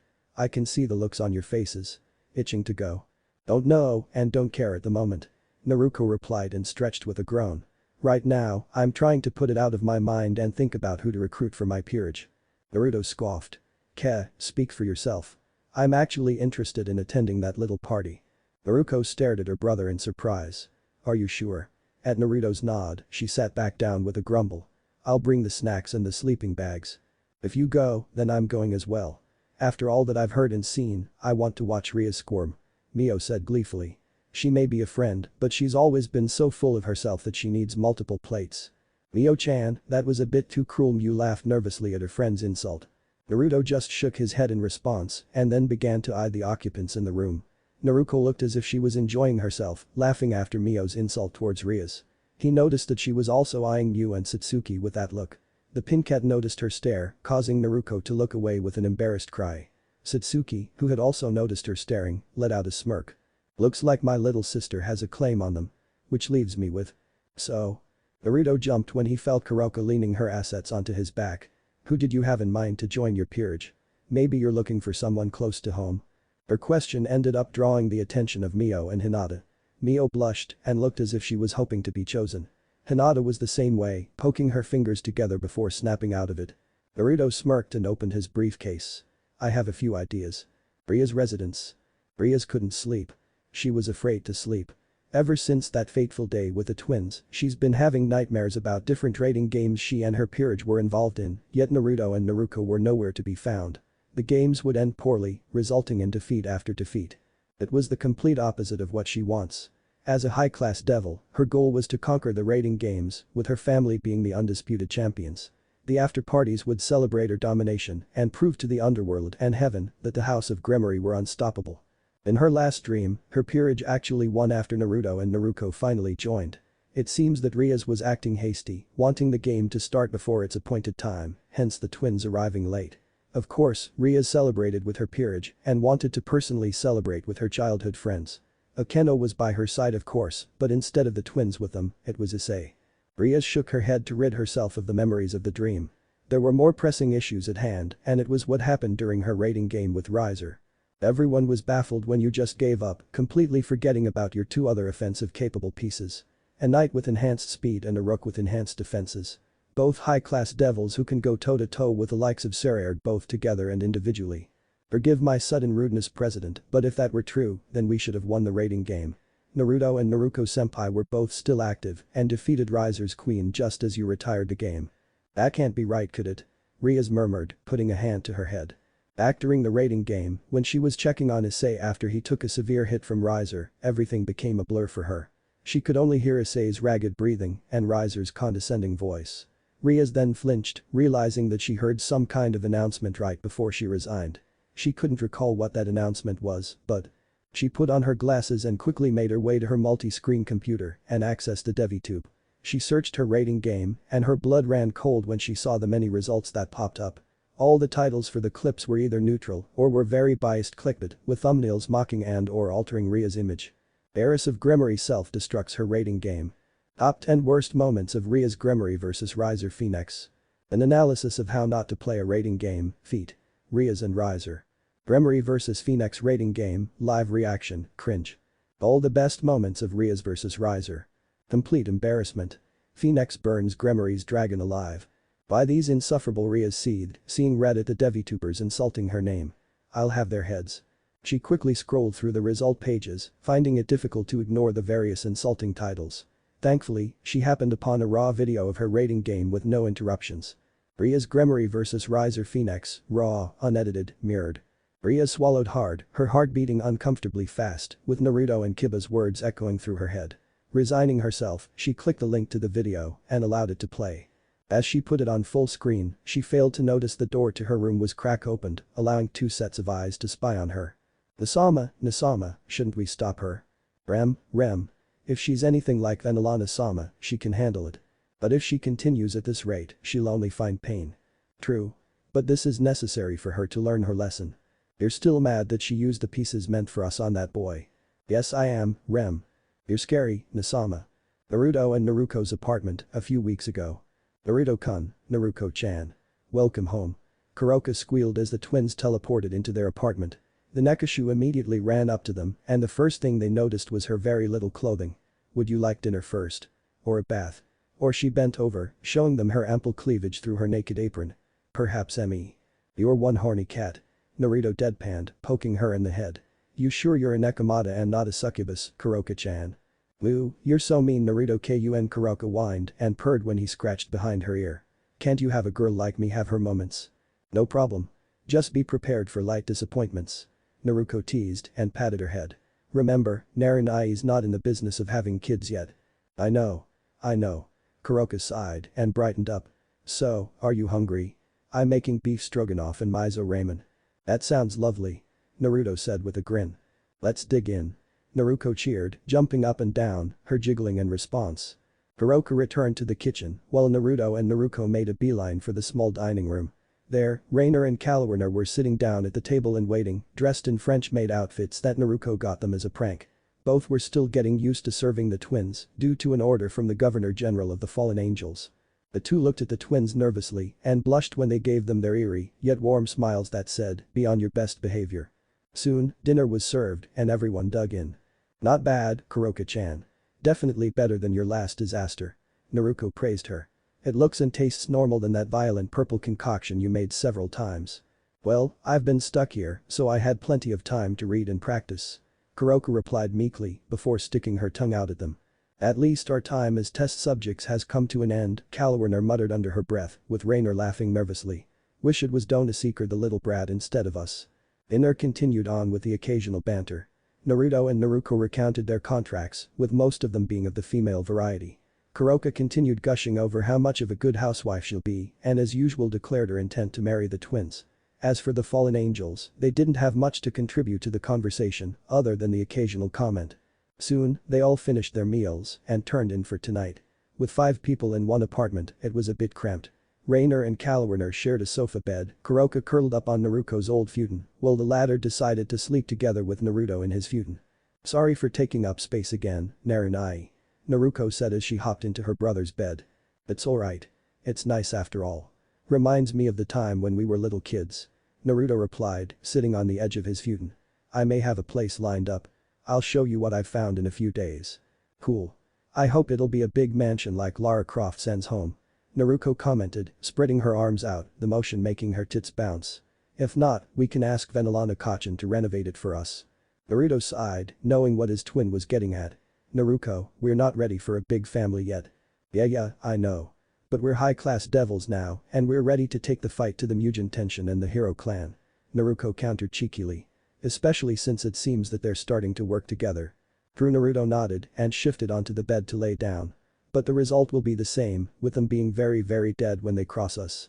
Naruto giggled, albeit in a disturbing manner. "And this time, there won't be any bodies to bury." "Ooh, ominous." Naruto laughed, not minding that Naruto was now straddling his waist. "And no, sis, I'm not gonna give you any sexy time right now." "I know, Dadabane," Naruto drawled, rolling her eyes. "Not until we share a bed with Rias-chan and Akeno-chan, once they're done with the Irogaki and the sister." But, she brought her face close to his and licked her lips. "Nothing wrong with a little smooch. You think by doing this sort of thing with a commoner that the engagement would be broken?" "The hell," the twins shouted, leaping up as a silver grimoire magic seal appeared on their bedroom floor. The wife and queen of Surzich's Lucifer, Graphia Lucifuge appeared from the magic circle with stern disapproval on her face. When the light and circle dissipated, her look turned to surprise when she laid eyes on the twins. "Graphia? What are you doing here?" Naruto asked as he and Naruto quickly hopped off his bed. Naruto? I thought she looked around, as if trying to sense a magical signature. "I thought Ria-sama would be here with you." "Nope, she hasn't come by. Last we saw her, she was with Akeno-chan in the clubroom," Naruto said with a frown. Haidu had gone home while the others went on their request run. "We just got back from one ourselves." "Yeah. Ours was a Valkyrie from heaven who's been constantly told by her benefactor that pain helps people understand each other, with the same benefactor torturing her for the lulz," Naruto reported, grumbling through it. "She does have some cool armor, too. Symphogear, if I recall correctly. Basically, we gave her positive reinforcement to counter it while letting her into our patented Uzumaki massage parlor for her pains and aches," Naruto added, before coughing. "But enough about that. Why are you looking for Rias-chan here?" "Judging by that question, Rias hasn't told you," Graphia stated with concern. "Odd." Naruto looked confused, looking from her fellow blonde to the maid. "Told us what? Is this about her brooding and acting weird for the last few days?" Naruto asked, looking from Naruto to Graphia. "She said she was fine when we asked if everything's alright." "She lied, obviously. It's even more disturbing that she didn't tell you too, since you're so close." The maid sighed before continuing. "It's Riser Phoenix. He's coming to Kuo to force Ria's hand in marrying him." "Come again?" Naruto asked simply, before Naruto exploded in rage. "Excuse me, what?" Naruto shrieked, her twin tails responding to her anger by waving around. "If I recall correctly, that stupid contract goes into effect after Rias-chan graduates from college. Why is the fried chicken jumping the gun now?" Naruto questioned, his eye twitching in anger. "And how is Zeotausen and V Nakasan allowing this? Isn't Akasan childhood friends with Lady Phoenix?" Naruto demanded, looking close to blowing a gasket. "Yes they are, but certain members of the House of Phoenix and several high-ranking devils on the council were pressuring the House of Grimoire and throwing their support behind Riser. Remember, they have grown impatient over the years due to the number of pure-blooded devils dwindling," Graphia explained, with the twins groaning. "Because of those factors, the House of Grimoire had no choice but to comply, despite support from the four Satans." "Well, shit. Still, Rias-chan isn't here. And even if she was, why would she be?" Naruto asked with a frown. "I believed that she would come to you to give you her virginity," Graphia responded flatly, causing the twins to blush furiously. "It's one of the only ways to null the contract." "Oh well, we're flattered," Naruto stammered before getting a grip on himself. He then used magic to change his clothes, now wearing an orange shirt, blue jeans, and red sneakers. "But she didn't come to us for that." "Yeah, which means that she's in the wind. Come on, let's go find her," Naruto suggested, with Naruto nodding in agreement. She also used magic to change clothes, now wearing a sleeveless dyed orange shirt, black jeans, and white sneakers. "Hopefully, she doesn't do anything stupid." "Fuck. Can you track her?" Graphia inquired as they leapt out of the window. "If she's still in Kuo town, yes." Naruto responded as they took to the air with their devil wings. Closing his eyes for a moment to focus, he snapped them back open. Found her. She's not far. Naruto and Grafia followed Naruto, who led them across town. The latter frowned when he recognized the area Rias was in, and his heart tightened, especially after remembering what Grafia's words. I believed that she would come to you to give you her virginity. It's one of the only ways to null the contract. Oh please no. Wait, isn't that the Irogaki's house? Naruto asked loudly. They descended and landed across from the Haidu. Yeah. Naruto growled through gritted teeth, clenching his fist as he looked through the window. It is. I see her. Thank you. Grafia nodded, before teleporting into the residence. As Grafia disappeared, Naruto looked disheartened to see the pained look on her brother's face. Peering through the window, her heart stopped at seeing Issei on top of Rias. She was already naked and pulling down her panties, while keeping Issei's hand on her. What the hell, Rias-chan? Naruto bit out as the silver light of Grafia's teleporting flashed through the window. Why? With him of all people. Why would you promised? Naruto made a noise with his throat before turning to leave, using flash step to depart the area.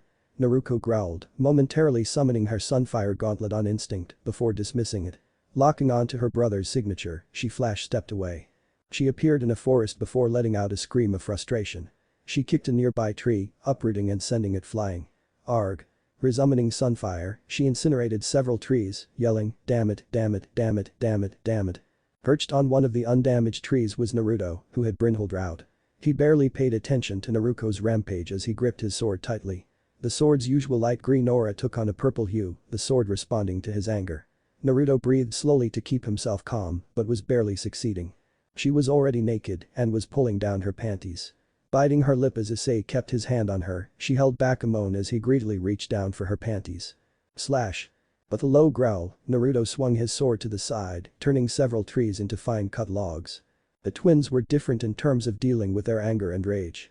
Naruto keeps himself calm, cool, and collected, despite his Uzumaki blood screaming at him to go berserk and losing his temper, resulting in tranquil fury. Naruto, however, was the complete opposite, opting to outwardly explode as her Uzumaki temper overtook her. In a way, Naruto was usually the one to accurately display their shared anger. Careful now. Don't use the twice critical in your Sunfire to turn this place into a crater. Naruto snorted and leapt down. Remember, the temper we got from Kachan is worse than those monkey yokai like cauliflower and kale. I know, Naranai. I'll be saving that for the little shit. Naruto huffed and dismissed her gauntlet. Fuck. Screw Haidu for now. I want to know what the hell Rias-chan was thinking and why neither she nor Akeno-chan told us about the fried chicken coming. Naruto growled, nonchalantly slicing a few more trees into logs without looking. Along with the bright idea of giving up her virginity to Haidu of all people. Yeah, especially after she and Akeno promised you their virginities when we promised to marry each other. Naruto added bitterly and kicked one of the logs high into the sky. I know, but that fact that Rias-chan went to Haidu means that promise is null and void. At this rate, it's going to become a netter situation and I want no part of it. I don't want to think that will happen, but after tonight Naruto looked in the direction of the Haidu residence. It's a fleeting dream. It's not over yet, Naranai. Naruto assured her brother, grinning. Let's see where the cookie crumbles in the next few weeks. But first. Naruto smirked. We have a phoenix to roast, Dadabeo. Chapter 03. The raiding game that ruined it all. The cult research clubroom, after school. Oh, hey Naruto-kun, Naruto-chan. Rias greeted them as they entered the room. Yo, Rias-chan, Akeno-chan. Naruto greeted back and nodded to Grafia, who was standing near Rias' desk alongside Akeno. Yo, Grafia. Good to see you, Naruto and Naruko. Grafia said, nodding curtly to them with a knowing look. So, how was your day? Akeno said, seeing Naruto sitting down looking sullen, with Naruto coming up to the desk. Both of you barely spoke a word in school. I could say the same about you too. Naruto replied coolly, drawing confusion from his king and queen. Why didn't you tell us about Riser? Rias and Akeno flinched and looked at each other nervously. Wait, how did you know? Grafia told us. Naruto spoke from the couch. Rias shot a dirty look at Grafia, who ignored it. Sorry, but we didn't want to worry you. Plus, we didn't want you two to cause trouble. Rias explained in a careful manner. I'll be sure to keep that in mind when I keep a big secret from you next time. Naruto snorted. And here I thought we were close. We are close. Don't ever say that we aren't. Rias snapped in indignation, troubled by his lack of faith in her. Together forever, right? Naruto scoffed and joined Naruto on the couch. The image of Rias trying to get intimate with Issei was still fresh in their minds. Eyes. Rias was alarmed by the twins' attitudes towards her. Just yesterday, it was business as usual, with them joking around and her and the others laughing at their antics. But now, they were giving her the ultimate cold shoulder. They're angry at me. Wait, it couldn't be me going over Issei's house to try and terminate my arranged marriage with Riser, could it? But I didn't sense them, so it couldn't be that. Maybe Ria's bitter lip. I shouldn't have hid the fact that Riser's was coming after all. I told her keeping Naru-kun and Naru-chan in the dark was a bad idea. But no, she was worried that they would do something drastic, opting to wait at the last minute. Akeno thought, side-eyeing her king. Who knows what they're going to do now? If one could count the days Rias and Akeno have known the twins, Akeno would have been the one to have known them a lot longer than Rias. While Rias played with the twins on a few occasions when their mothers hung out, Akeno spent a year and a half with them while they were homeless, prior to moving in with the House of Gremory. The Priestess of Thunder knew the twins wouldn't take well to her and Rias not telling them about Riser. She did press Rias to inform their dear friends, but the king put her foot down, not wanting to risk an incident that could draw the wrath of the House of Phoenix. The fact that Rias could barely control the twins and their antics factored into the decision as well. Every action has a consequence, with this one being Naruto and Naruko giving them the meanest cold shoulder one could give to their significant others, lazing about on the couch until Kaneko arrived. She sat down between the twins and they immediately engaged in small talk over music. This continued on until the trio froze, feeling an ominous presence that came out of nowhere. "He's here," Naruko whispered, before grinning ear to ear with her brother. "Shall we then? Let's shall." "Huh, what are you doing?" Kaneko asked as the twins moved to the middle of the room. Rias, Akeno, Kaneko, and Grafia were looking baffled as the twins cleared out the usual area that is used for teleporting into the clubroom. The ladies then sweat dropped when Naruto unsealed a giant marble floor and placed it on the wooden floor, with Naruko unsealing a giant barbecue pit, setting it on top of the marble. A bit later, Kiba, Asia, and Issei arrived into the clubroom. "Hey all, oh, Grafia-san," Issei exclaimed when he noticed the maid. "Looks like you're all here." Rias noted as she stood up from her desk, her eyes twitching. The newcomers finally turned their attention to the twins just as Naruko began pouring charcoal into the pit. What are they doing?" Issei asked, pointing at them. "Never you mind. It's just Naru-kun and Naru-chan being Naru-kun and Naru-chan. Best to leave it at that," Akeno replied with a sigh. "Milady, should I inform them?" Grafia inquired.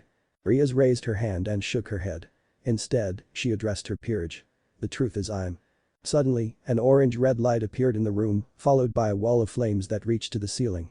An unbearable heat washed over the room as everyone's attention was drawn to the large magic circle. "The magic circle," Issei yelped. "That's the crest of the House of Phoenix." Kiba clarified in shock as a red-hot flame burst from the magic circle with the sound of a phoenix's cry. "It's been a while since I graced the human world with my presence." As the flames slowly died down, a lone figure can be seen in the flames. Stepping out of the fire was a handsome young man in his early 20s with short yellow hair and dark blue eyes.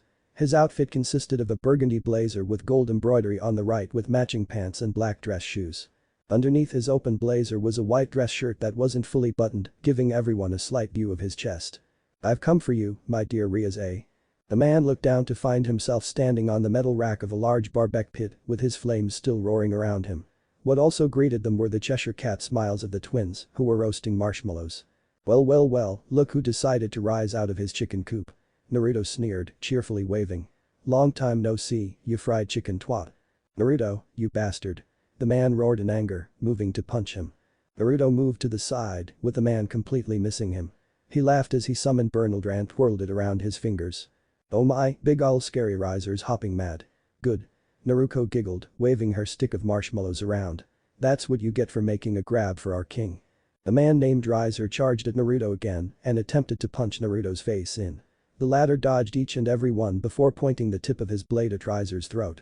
"Why don't you head back to the underworld before we embarrass you further, you teriyaki bitch?" Naruto advised, casually eating a marshmallow from his stick. "Just like you, Naruto. Always causing a ruckus where it doesn't belong." Riser growled, glaring daggers at him. "Last I checked, this isn't your club room and you don't live here in the human world. Which is fine, since we have enough assholes here already." Naruto countered with a fanged grin. "Naruto-kun, Naruko-chan, that's enough.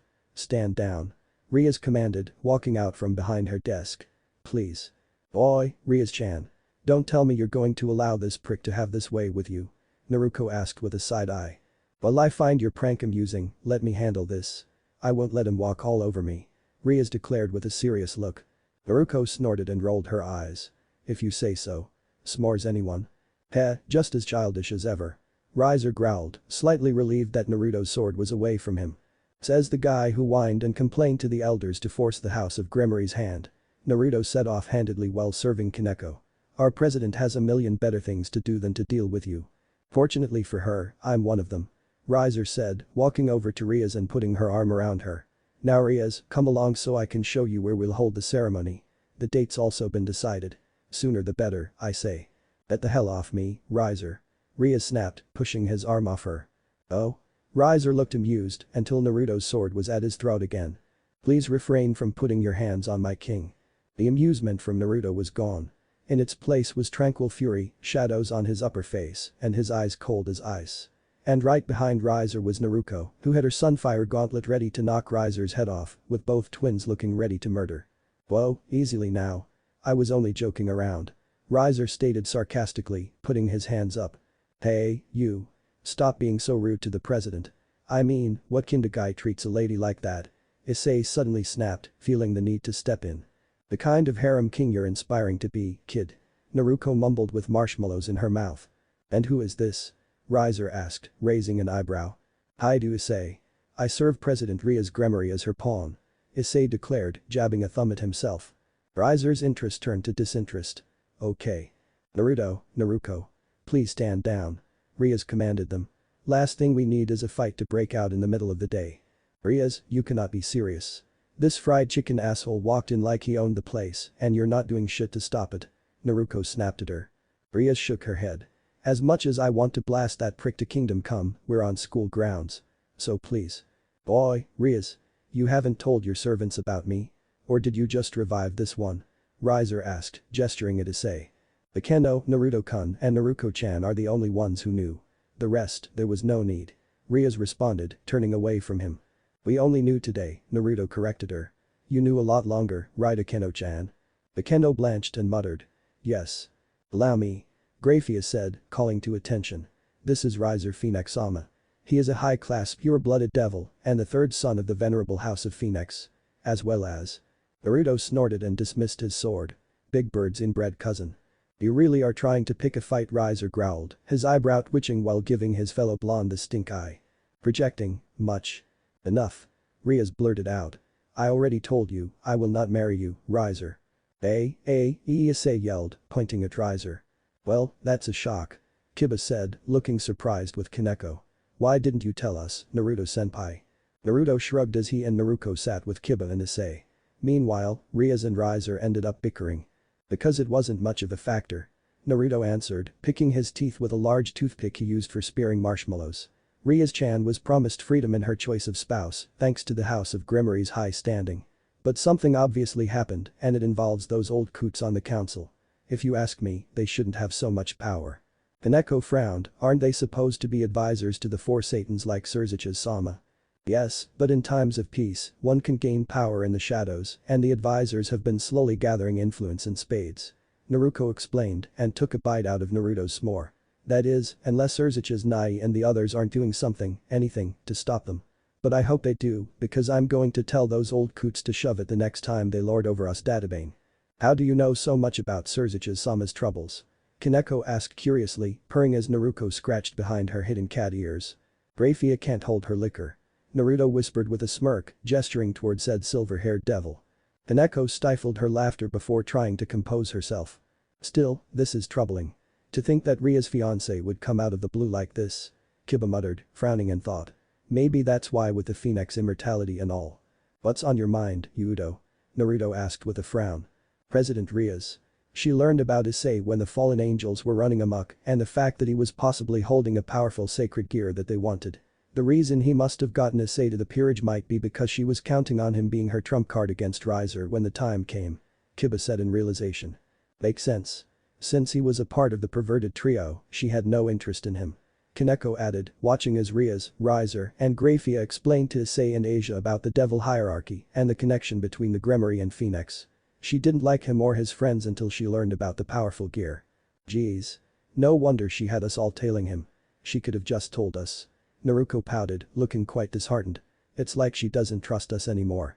We didn't know that's what the president was planning, but it was easy to connect the dots. Kiba added, looking downtrodden. To be honest, considering how she went after him, we take some of the blame. What do you mean by that? Naruto asked, raising an eyebrow. I feel that Rias has been too gentle with us after the incident with us a few months ago. Kiba said, glancing at the Nekomata. She was trying to push Kaneko and I into getting stronger by tapping into our hidden strengths, but we resisted. My own hatred for the holy sword that ruined my life still burns, and I'm still frightened by the power I share with my sister, which was the same power that drove her mad. Kaneko murmured, snuggling closer to Naruto, who sighed. Hey, Nico-chan. If anyone can overcome that power, it's you. He said and patted Kaneko's head. We believe in you. Same with you, Udo. He added, gesturing to the swordsman. Yeah, man. You shouldn't hold on to all that hatred. It's unhealthy and weakens your overall performance. Naruto piped in. Trust me, we tried it once and it nearly got us killed. This was before the twins joined Rias' Peerage. They were in the human world, killing stray demons until the Mugen tension interfered. Angered at their past actions, the twins attacked them out of spite but were outmatched by the more experienced fighters. The twins managed to escape back to the underworld, licking their wounds. It was a lesson to be learned that day. Eddie, aimless revenge achieves nothing. Finding and punishing the ones truly responsible, however, is the only way to get true justice. We'll take your word for it. Kiba grumbled, rubbing the way of his head. Attaboy, Databane. Naruto giggled, hitting him lightly on the shoulder.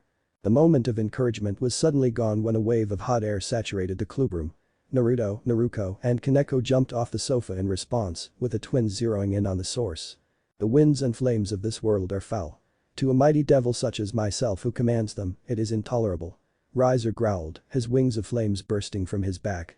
I will take you back to the underworld, my dear Rias, even if I have to incinerate every last one of your servants.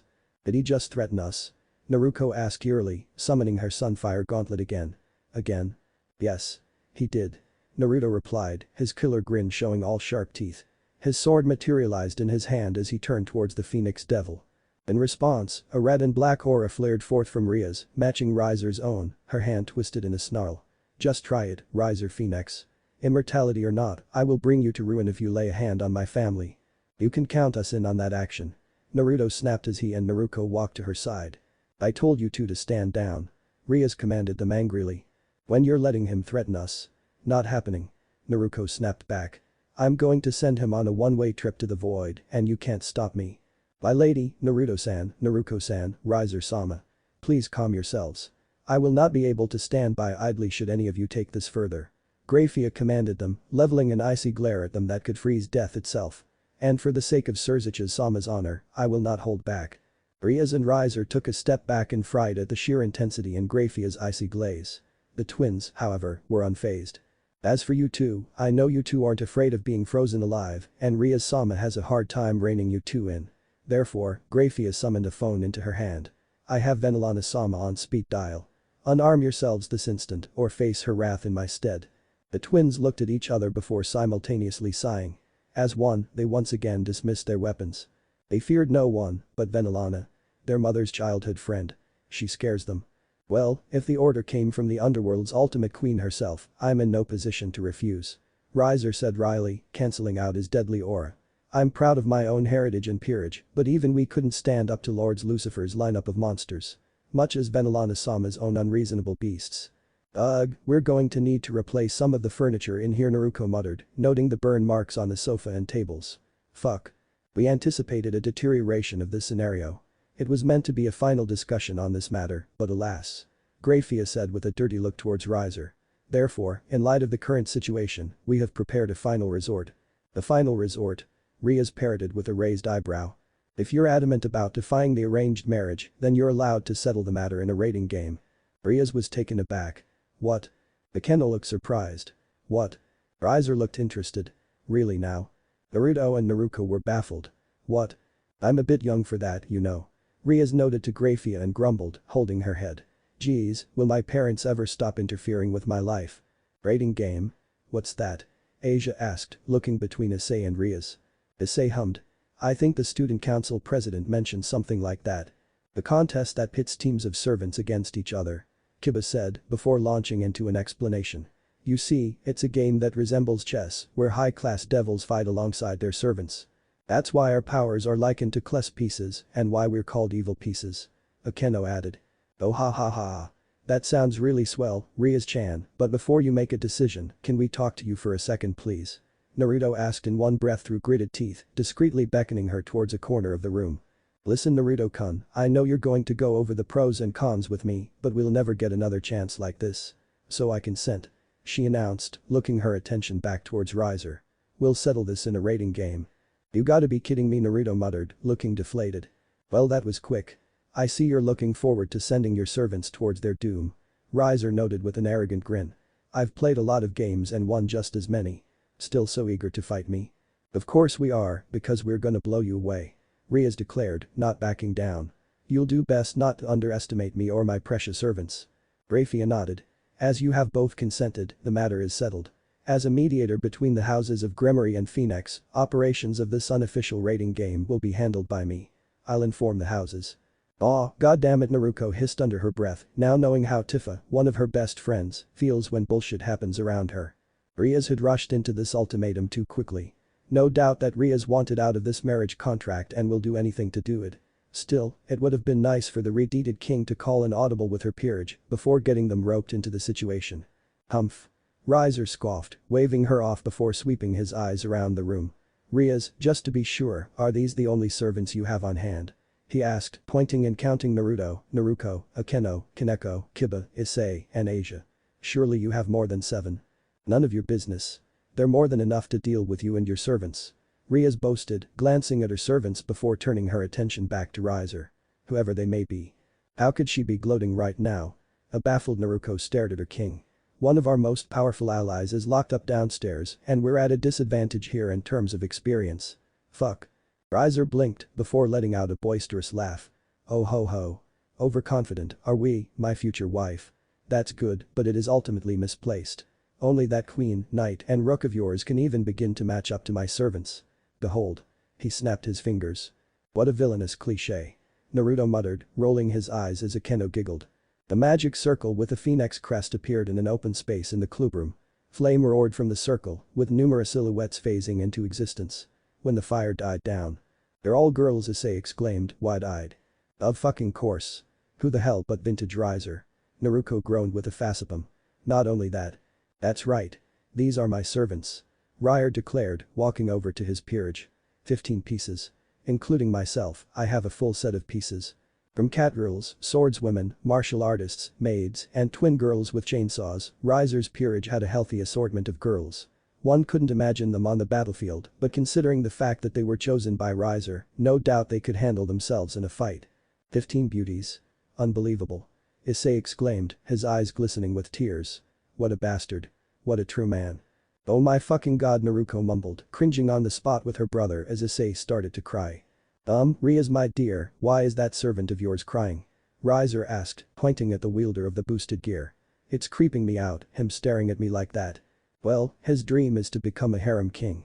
And I believe seeing your peerage moved him to tears. Rias admitted, holding her head in exasperation. How creepy. One of the girls, the one with the blonde pigtails and wearing a pink dress, muttered. Ew. One of the chainsaw twins said. Riser-sama, that kid is gross. Her twin agreed. Naruto raised an eyebrow and scoffed. Oh, hi kettle. Meat pot. And what is that supposed to mean? Riser snapped at him. Other than the fact that those twins look like elementary school kids and for hypocritically calling Haidu a kid, not much. Naruto drawled before sweeping his eyes over Riser's peerage, grinning. But be honest here, girls. How many of you got picked for your looks? Most of the girls looked offended by the accusation. However, some of them, like the catgirls and maid, raised their hands sheepishly. Oh come on, really girls. Riser protested at the admissions, even though they're true. He then rounded on Naruto, looking embarrassed.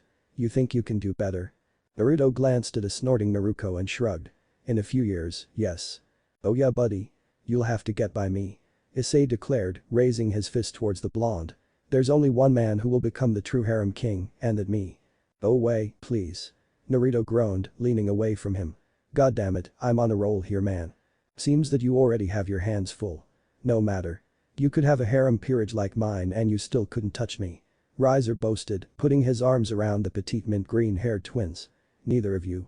The phoenix then caressed his twin girls and kissed them deeply and lewdly. Kaneko silently gagged while the blonde twins cringed. Issei gritted his teeth in jealousy, while Rias could only look away in disgust. Oh, how passionate you are, fried chicken. Kissing two obviously underage looking girls, big fucking yikes. Naruto deadpanned, waving around his cell phone. Take a seat please. I'm calling Chris Hansen. Riser stopped his kisses and glared at Naruto. And who the hell is Chris Hansen? A human with a TV show that specializes in hunting down child predators, but that's besides the point. Naruto replied, now playfully grabbing her brother's phone.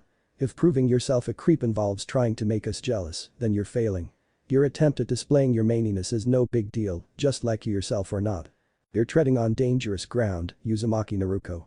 We like to live dangerously, just like you with the grilled chicken. She countered with a trollish grin. Take that back.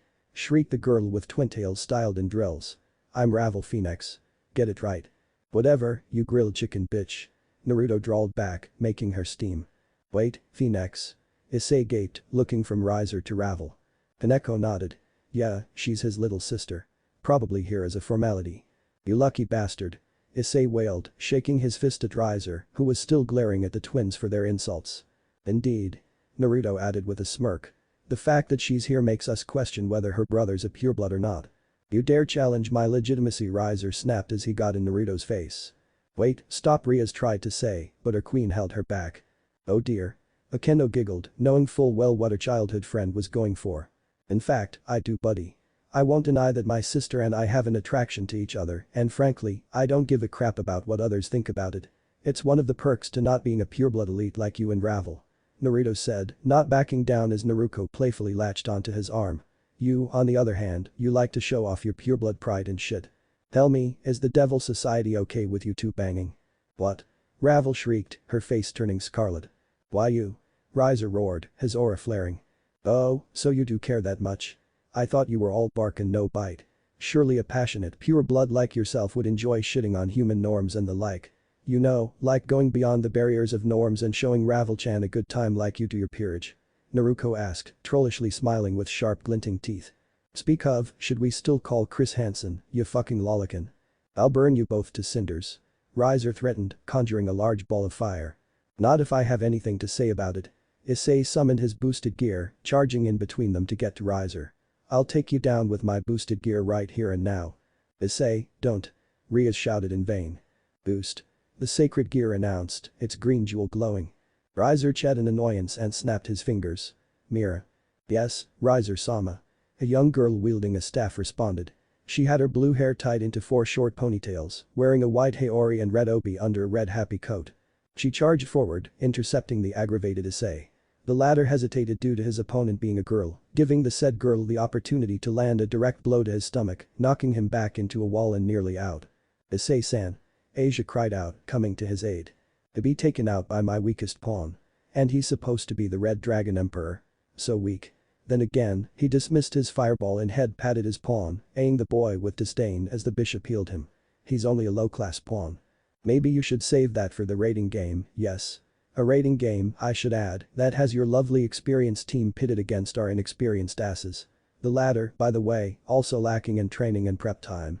Because that sounds awfully fair and biased. Naruto stated, matching Naruto's own smile. You do have a fair point, Naruto. Graphias suddenly spoke up and turned her attention to a frantic Rias. Wait, we don't need a handicap. Rias protested in indignation. After what we all just saw, obviously you do. Graphia countered, narrowing her eyes. A rating games is much different than hunting down strays and the likes. Therefore, your rating game between you and Riser will take place in 14 days' time. That should give you and your servants enough time to prepare for the upcoming battle. I hope you can agree, seeing what could happen if you all fought now. She gestured towards Issei, who was still down and partly out from Mira's attack. Rias gritted her teeth in defiance until Akeno put a gentle hand on her shoulder. Seeing Akeno's look of understanding and the Naru twins' nods had her sigh in defeat. While it would be amusing to see if he can use that gauntlet, the boy's only a means to an end, Riser thought, discreetly eyeing the twins, specifically Naruto, before resting his eyes on Rias, now serious. Rias, I'm flattered that you want to do this right now, but I say that you take Graphia's advice. Assuming you can win a rating game with passion is the height of naivety. The king's true value is reflected in the ability to empower their servants. I've seen countless genuines like yourself go down because they couldn't lead properly. As Graphia said, a rating game is nothing like a battle with stray devils.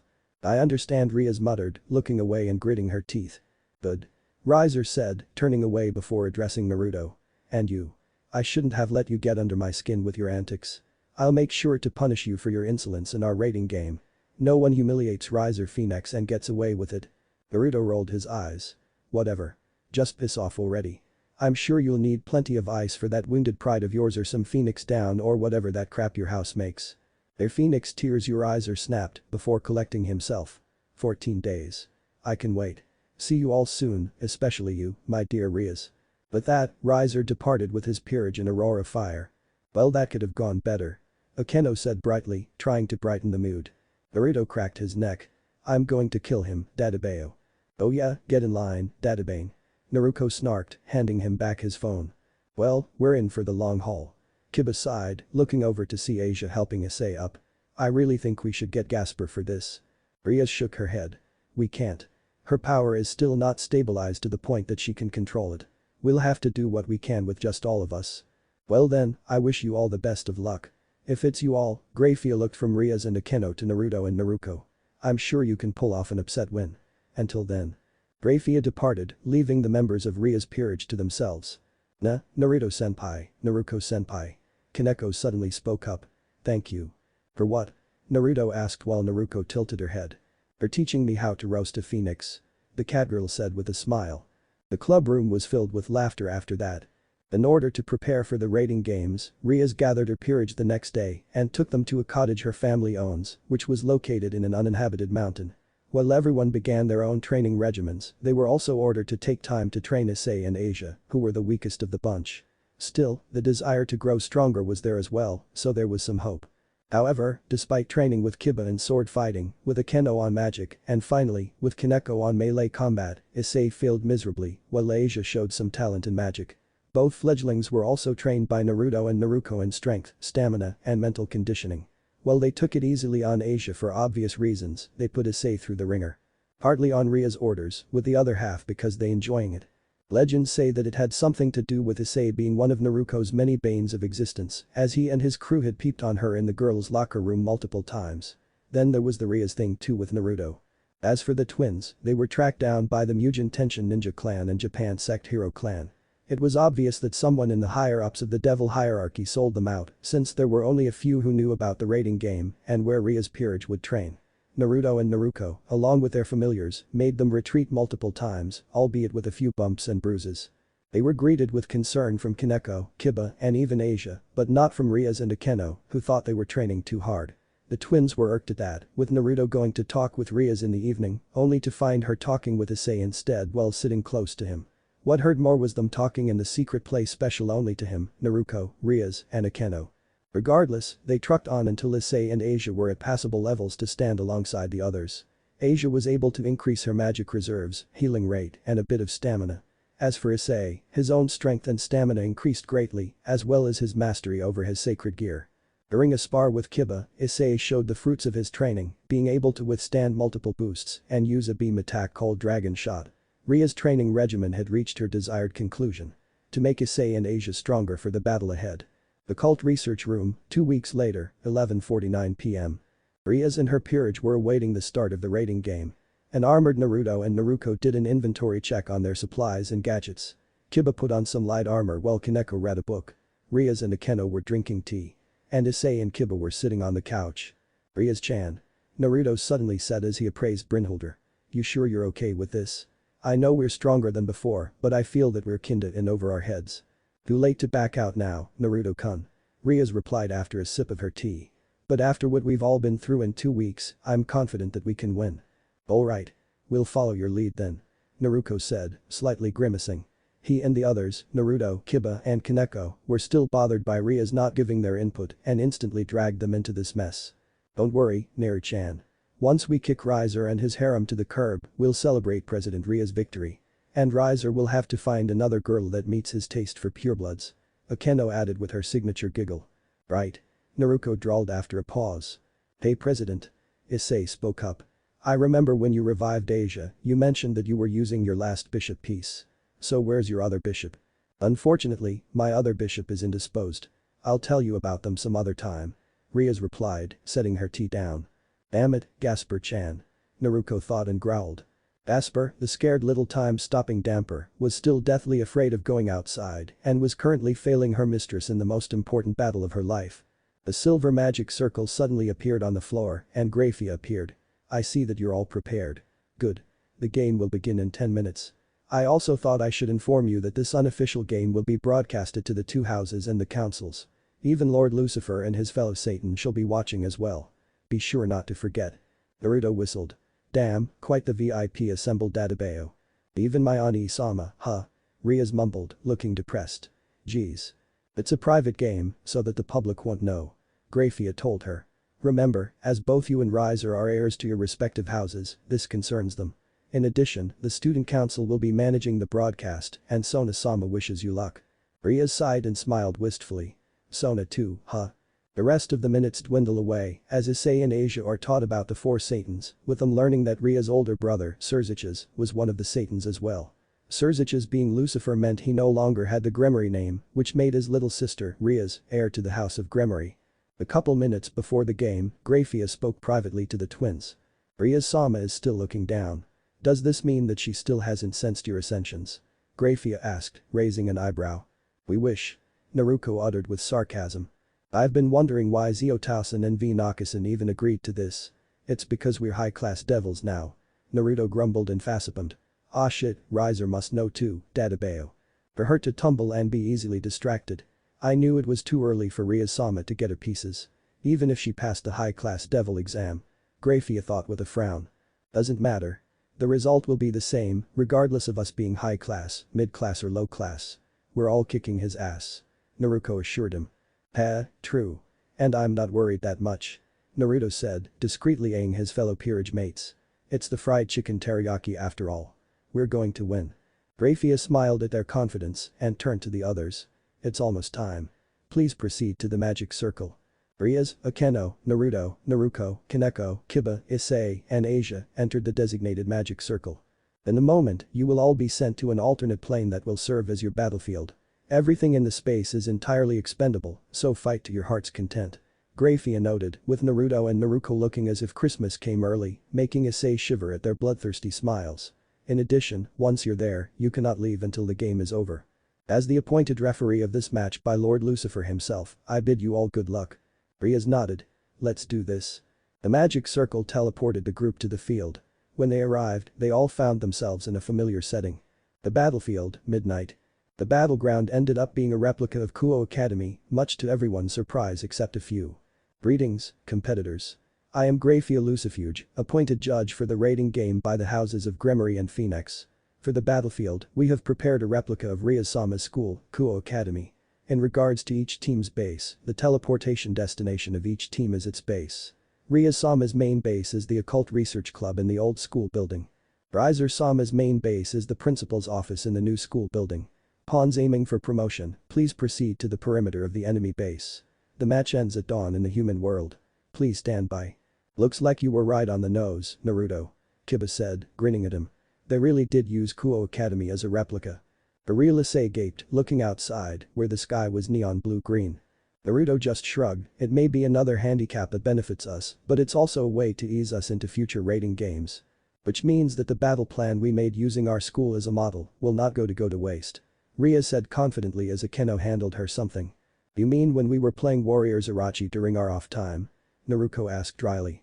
Yeah, that too, Naruto-kun, Rias said sheepishly, before laughing with the others. What are these? Asia said after Akeno handed her a small glowing red orb. Transceivers. This is how we'll communicate on the battlefield. Rias said as her own red orb floated into her ear, with the others repeating the same motions. Now then, start the game. Graphia declared as a bell rang. Now, let's win. Principal's office. They might be too weak for you, but do not hold back. The only reason we're playing this silly game is to put the crimson-haired princess in her place. But she's just the appetizer. Riser grinned and shot his arm out towards his peerage. Now go. Crush them completely. Yes, Riser-sama. His peerage chorused before moving out. As they left, Ravel looked back at his brother. This isn't even fair, not that it matters. She sighed and shook her head. Rias-san may be a bonus, but this is more about revenge than anything. After discussing the plan, which involves trapping Riser's pieces in different buildings and areas of the replica school grounds, Rias had Naruto and Naruko reinforce the area in case Riser tried to sneak into their territory undetected. Naruko was inside, installing traps and gadgets that would impede the enemy's advance. Naruto was outside, using Fuinjutsu and tripwires that would leave a nice little surprise for hostile infiltrators. The twins had a fun time getting inspiration from various media and real-life missions to make their infamous gadgets. Ranging from explosions, flashbangs, needle toxins, concussion blasts, etc., it was perfect for a couple of pranksters like them. Naruto set proximity mines that would produce a thick smokescreen when triggered. Even better, if magic is used to clear it, it would give those who are in the smoke a nasty shock. As he finished up and admired his work, Naruko stomped out of the base, steaming. "Don't go back inside," she growled as she summoned Sunfire. "What happened this time, sis?" he asked, getting a really bad feeling of what it was. Apparently, Rias had broken the Irogaki's power into multiple tiers and sealed them off. His body wasn't a strong enough vessel for all 8 pieces she used when she revived him, she said, rolling her neck in an attempt to calm herself. "Understandable." Naruto shrugged, but frowned. "But that's not why you're mad, is it? She has to give him a lap pillow to release his inherent power." "I see. But it's not like she hasn't given us all that. Rias is like a mother after all." Prolonged, with Asia stewing in jealousy, she added in annoyance. Naruto sighed and rubbed the back of his head. "Let's worry about that later. Dwelling on it during this match will not do us any favors." "Alright, fine." Naruko grumbled before sensing magic around them. "That's Akeno using her familiars to cast illusionary magic around the forest area." She murmured as Kiba and Kaneko came out. "You guys ready?" Kiba nodded. "As ready as we can be. Akeno-senpai is on standby and Asia is sticking with Rias. Naruto-senpai." Naruto gave him a knowing look and huffed. "I can only hope it's enough. But for now, I'll take your word for it. Don't worry. We'll show you that we're strong the way we are." Kaneko nodded with determination. "Well said. Now then, are you ready, my precious servants?" Rias said through the comms. "Our opponent is Riser Phoenix, heralded as a genius within the House of Phoenix. There's no turning back, so let's blow him away. Commerce operation." "Yes, President." Everyone cheered and charged onwards into the forest area. "Alright Yudo, let's go," Naruto said as Kiba followed him. "Good luck." "Heh, we won't need luck against those fodder," Naruko replied as she, Kaneko, and Issei went to the direction of the gym. "Time to enact phase 1. We'll be waiting up ahead," Kiba called to them from afar. "Yeah, we'll be there soon," Issei responded, keeping up with Naruko and Kaneko. The raiding game. In the gymnasium, Naruko, Kaneko, and Issei encountered Riser's Rook Shulen and his pawns Mira, Isle, and Nell. The latter group were looking to take the area, which, if captured, would be a huge advantage for either side. So now a battle was raging, with Naruko taking on Shulen, Kaneko battling Mira, and Issei handling the chainsaw twins Isle and Nell. Man, she really is like a clone of Chun-Li of the Street Fighter League. Hell, even her younger sister. Naruko thought as she dodged Shulen's lightning kicks. Her power as a rook is on par with a queen. Shulen is one of Riser's rooks who's dressed in a cheongsam, specializing in Chinese kung fu. She indeed bore a close resemblance to Chun-Li, a fighter that Naruko fought in one of the many fighting leagues in the human world. It was obvious that Shulen is a fan, as she used almost every one of her signature moves, her fists and feet weaved in flames. You're not bad at all." Naruko praised Shulen, countering her kung fu with her hard-hitting mixed martial arts. "Riser chose well, am I right?" "Of course he did. I owe him too much and I will not fail him in his battle," Shulen replied, throwing strikes to break Naruko's parries, ignoring the pain that came from the action. "I will be the strongest woman in Makai and make my idol proud. Kikakin." Shulen put her hands in front of her and fired off a wavy projectile of Kai. Naruko's eyebrow twitched at that before batting it away, but her eyes widened as Shulen closed the distance. Senretsukaku.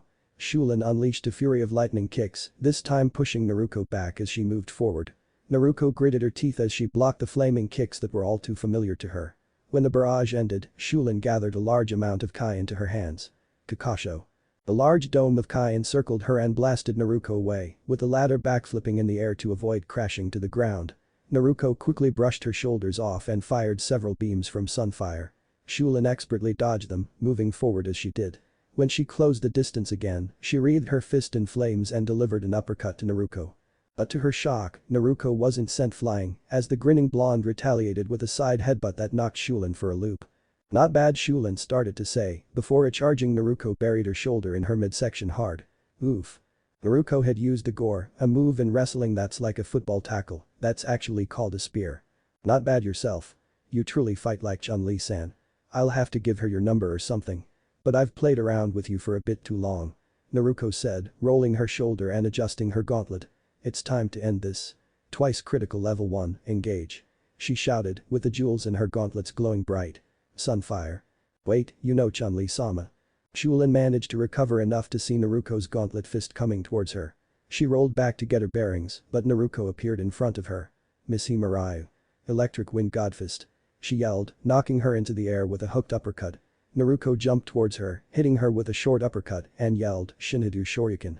Delivering yet another uppercut of the flying variety filled with explosive Hadu energy. She then grabbed her ankle and threw her into the ground. I've been to a lot of tournaments. Now get bent. Naruto yelled, coming down on a dazed Shulin and axe-kicked her on top of her head. Shulin ended up dizzy-eyed as she fell to the ground, with Naruto grabbing her legs and pulling them back into a Boston Crab submission dubbed the Walls of Jericho. Rias-sama's pawns, Shuriya, Burant and Marion have been retired. Grafia announced. 8-13. Naruto smirked, knowing it was Naruto and Kiba's doing, and observed her surroundings as Shulin was tapping out. Kaneko had defeated Mira, pinning the latter to the floor with her arm twisted behind her back. As for Issei, he was just smacking the lowly chainsaw-wielding twins on their chests and backsides. Nice going, Kaneko-chan. Naruto praised her before addressing Issei. Oi, Irogaki. Why are they still up? Finish them off already. Issei gave her a thumbs up. Don't worry, Naruto-senpai. I got my big finish all set up. Ugh. Rias-sama's gonna be real mad if we lose to this guy. I'll whined, stamping her foot. Just you wait, we're gonna make mincemeat out of you. Null shouted, shaking her fist at him. Save the threats after this little number. Behold my new killer technique. Issei declared as he raised his gauntlet. Dress break. But the snap of his fingers, Isle and Null's clothes were destroyed by a burst of magic energy the pawn planted on them, leaving them completely in the nude. Ooh. They wailed as they covered themselves up. What the fuck? Naruto yelled in horror. Ha. How you like that? I put every last drop of what little magic power I have into a secret technique designed to put the ladies in their birthday suits.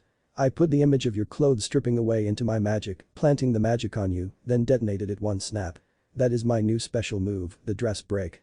Issei boasted, obviously proud of himself. Oh, that training to peel the skins off those fruits and veggies using just my magic was so worth it. I have Asia-chan to thank too. The twin shrieked at that. You're the worst. A menace to all women. You beast. Deviant.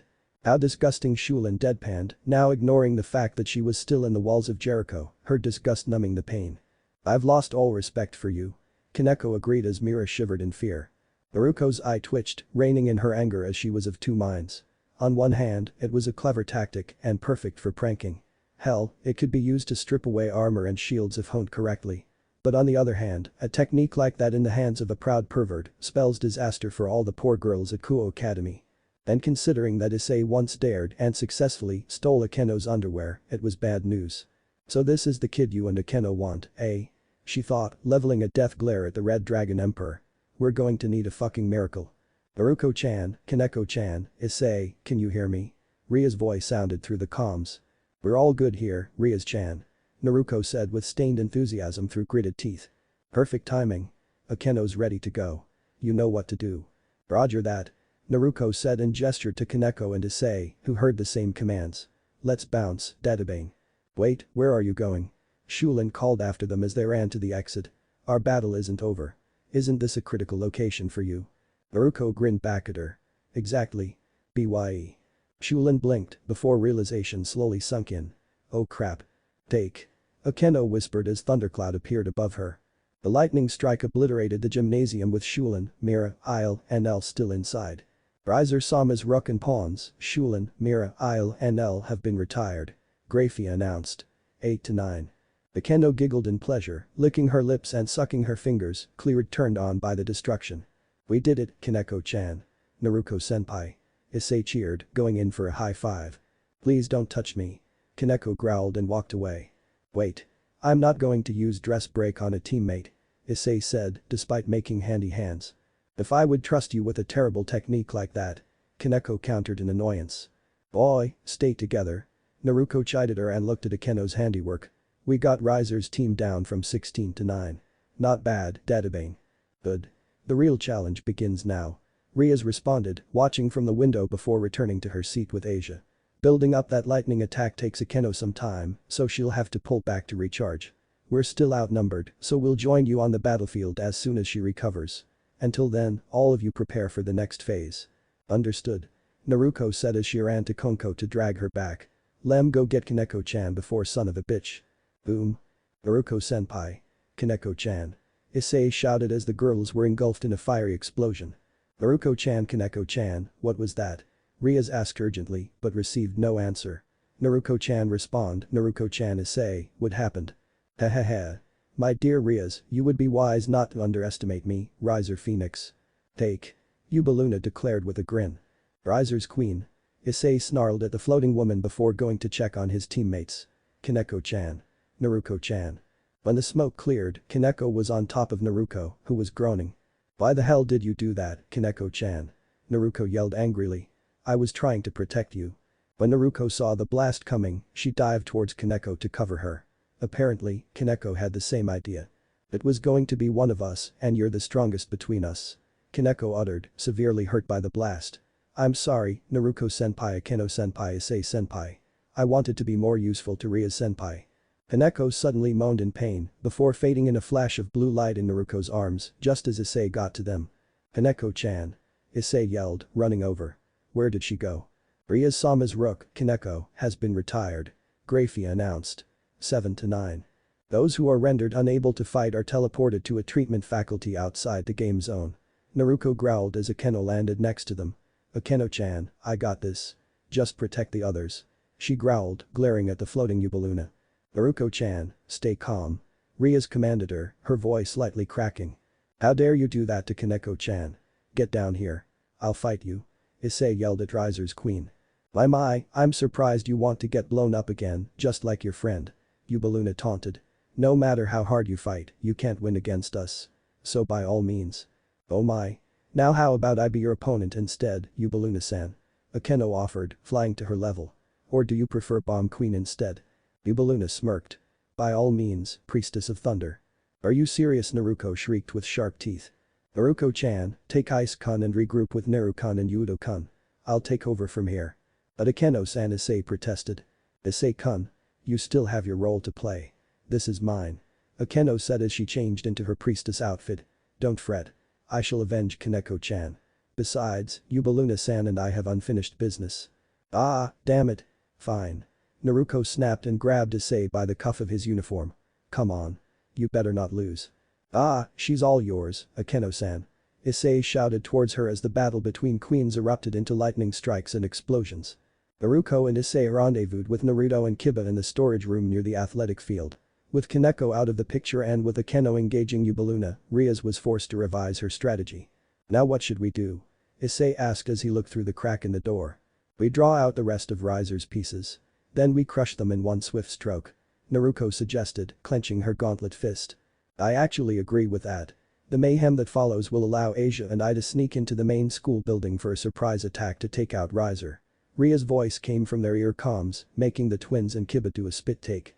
So distract as many of his pieces as you can. President, it's too risky for the king to leave the base. Kiba countered as he looked outside. I don't think that should happen until Baluna has been retired. Even Akeno-senpai is having trouble against her. I second that. Let me back up Akeno-chan while the boys, Naruto started to say. Negative. I can handle her. Akeno suddenly cut across her. As President Ria's queen, I'm more than capable and I'm confident that I will retire Baluna. We might never get another chance like this, even if Riser will see it coming. I believe that is a poor decision. Naruto said seriously, with a pause on the other end. It may be Naruto-kun, but it's mine to make. Rias replied seriously. A phoenix's body might be immortal, but his mind is not. Just believe in Akeno and I. Fine. At least have either Naruto or I assist you. Naruto suggested, slightly panicked. One of us is enough to help the others. My orders are final. All of you, deal with Riser's pieces. Only then, will you come help me with Riser. Though it may be too late once I break his fighting spirit myself. Understand? Yes, President. Kiba and Issei confirmed and looked at Naruto and Naruto, who were both sharing a look. It wasn't a good look. No, it was a dark look of disagreement and disappointment, looks that will never be seen by Rias herself. They started out strong, but now the effects of their momentum screeching to a halt after Kaneko's retirement was apparent. And now their king was being reckless in going after Riser himself, even ignoring the advice of her trusted pieces. But nonetheless, they reluctantly nodded and repeated Kiba and Issei's words to their king. "Yes, President. Come out. We know you're in there." A voice called out from outside the shed. "Well shit," Naruto muttered, looking out of the window. Outside waiting were two of Riser's knights, Carloman and Cirrus, his rook Isabella, his two bishops Ravel and Mihi, and two of his remaining catgirl pawns Nai and Lee. "I am Carloman, a knight serving under Riser-sama. We've had enough of this sneaking around and feeling each other out. Servants of Rias Gremory, come and test your might against us, especially you, knights of Rias Gremory. To think they were kind enough to come to us like mice to cheese." Naruto mused and grinned. "After calling us out like that, this should be fun." Above the battlefield. Baluna crashed into the tennis court from Akeno's attack. Her bounced from the impact, with a satisfied but battered Akeno floated above her. While her priestess robes were shredded, Akeno was still standing. "Imajima Akeno, priestess of thunder, you're indeed formidable. As expected from my fellow queen." Baluna praised her as she sat up. "But you're running on fumes in terms of magic reserves, am I right? You don't need to concern yourself with me. I'll recover after a short rest, so you can just stay down there licking your wounds," Akeno said as she made to glide away. You might want to reconsider those words, priestess of thunder." Baluna chided as she got to her feet. Smirking as she dug between her ample cleavage, she pulled out a small vial. "You're exactly where I wanted you." "Is that?" Akeno gasped as Baluna drank from the vial. Phoenix tears. "What a shame. I was really looking forward to this," Baluna said, tossing the vial aside as her wounds and bruises healed. "I was expecting you to give me everything you had. Now I'm disappointed." "If you want more, by all means," Akeno said as she prepared lightning spells. That's not what I meant, Himejima-san," Baluna resorted, floating to her level. "Then again, I expected more from the daughter of one of the leaders of Grigori, Barakiel." Akeno froze before fury filled her. "Bring over that name. Where did you hear that?" she asked in a deathly whisper. "Being the queen to the heir of the House of Phoenix, I hear many things. After all, it's not just devils that covet the phoenix tears," Baluna replied, preparing to attack. "Since you refuse to use your holy lightning, then allow me to take the advantage." "Not gonna happen," Akeno yelled, foregoing all finesse and unleashed a stream of lightning upon a grinning Baluna.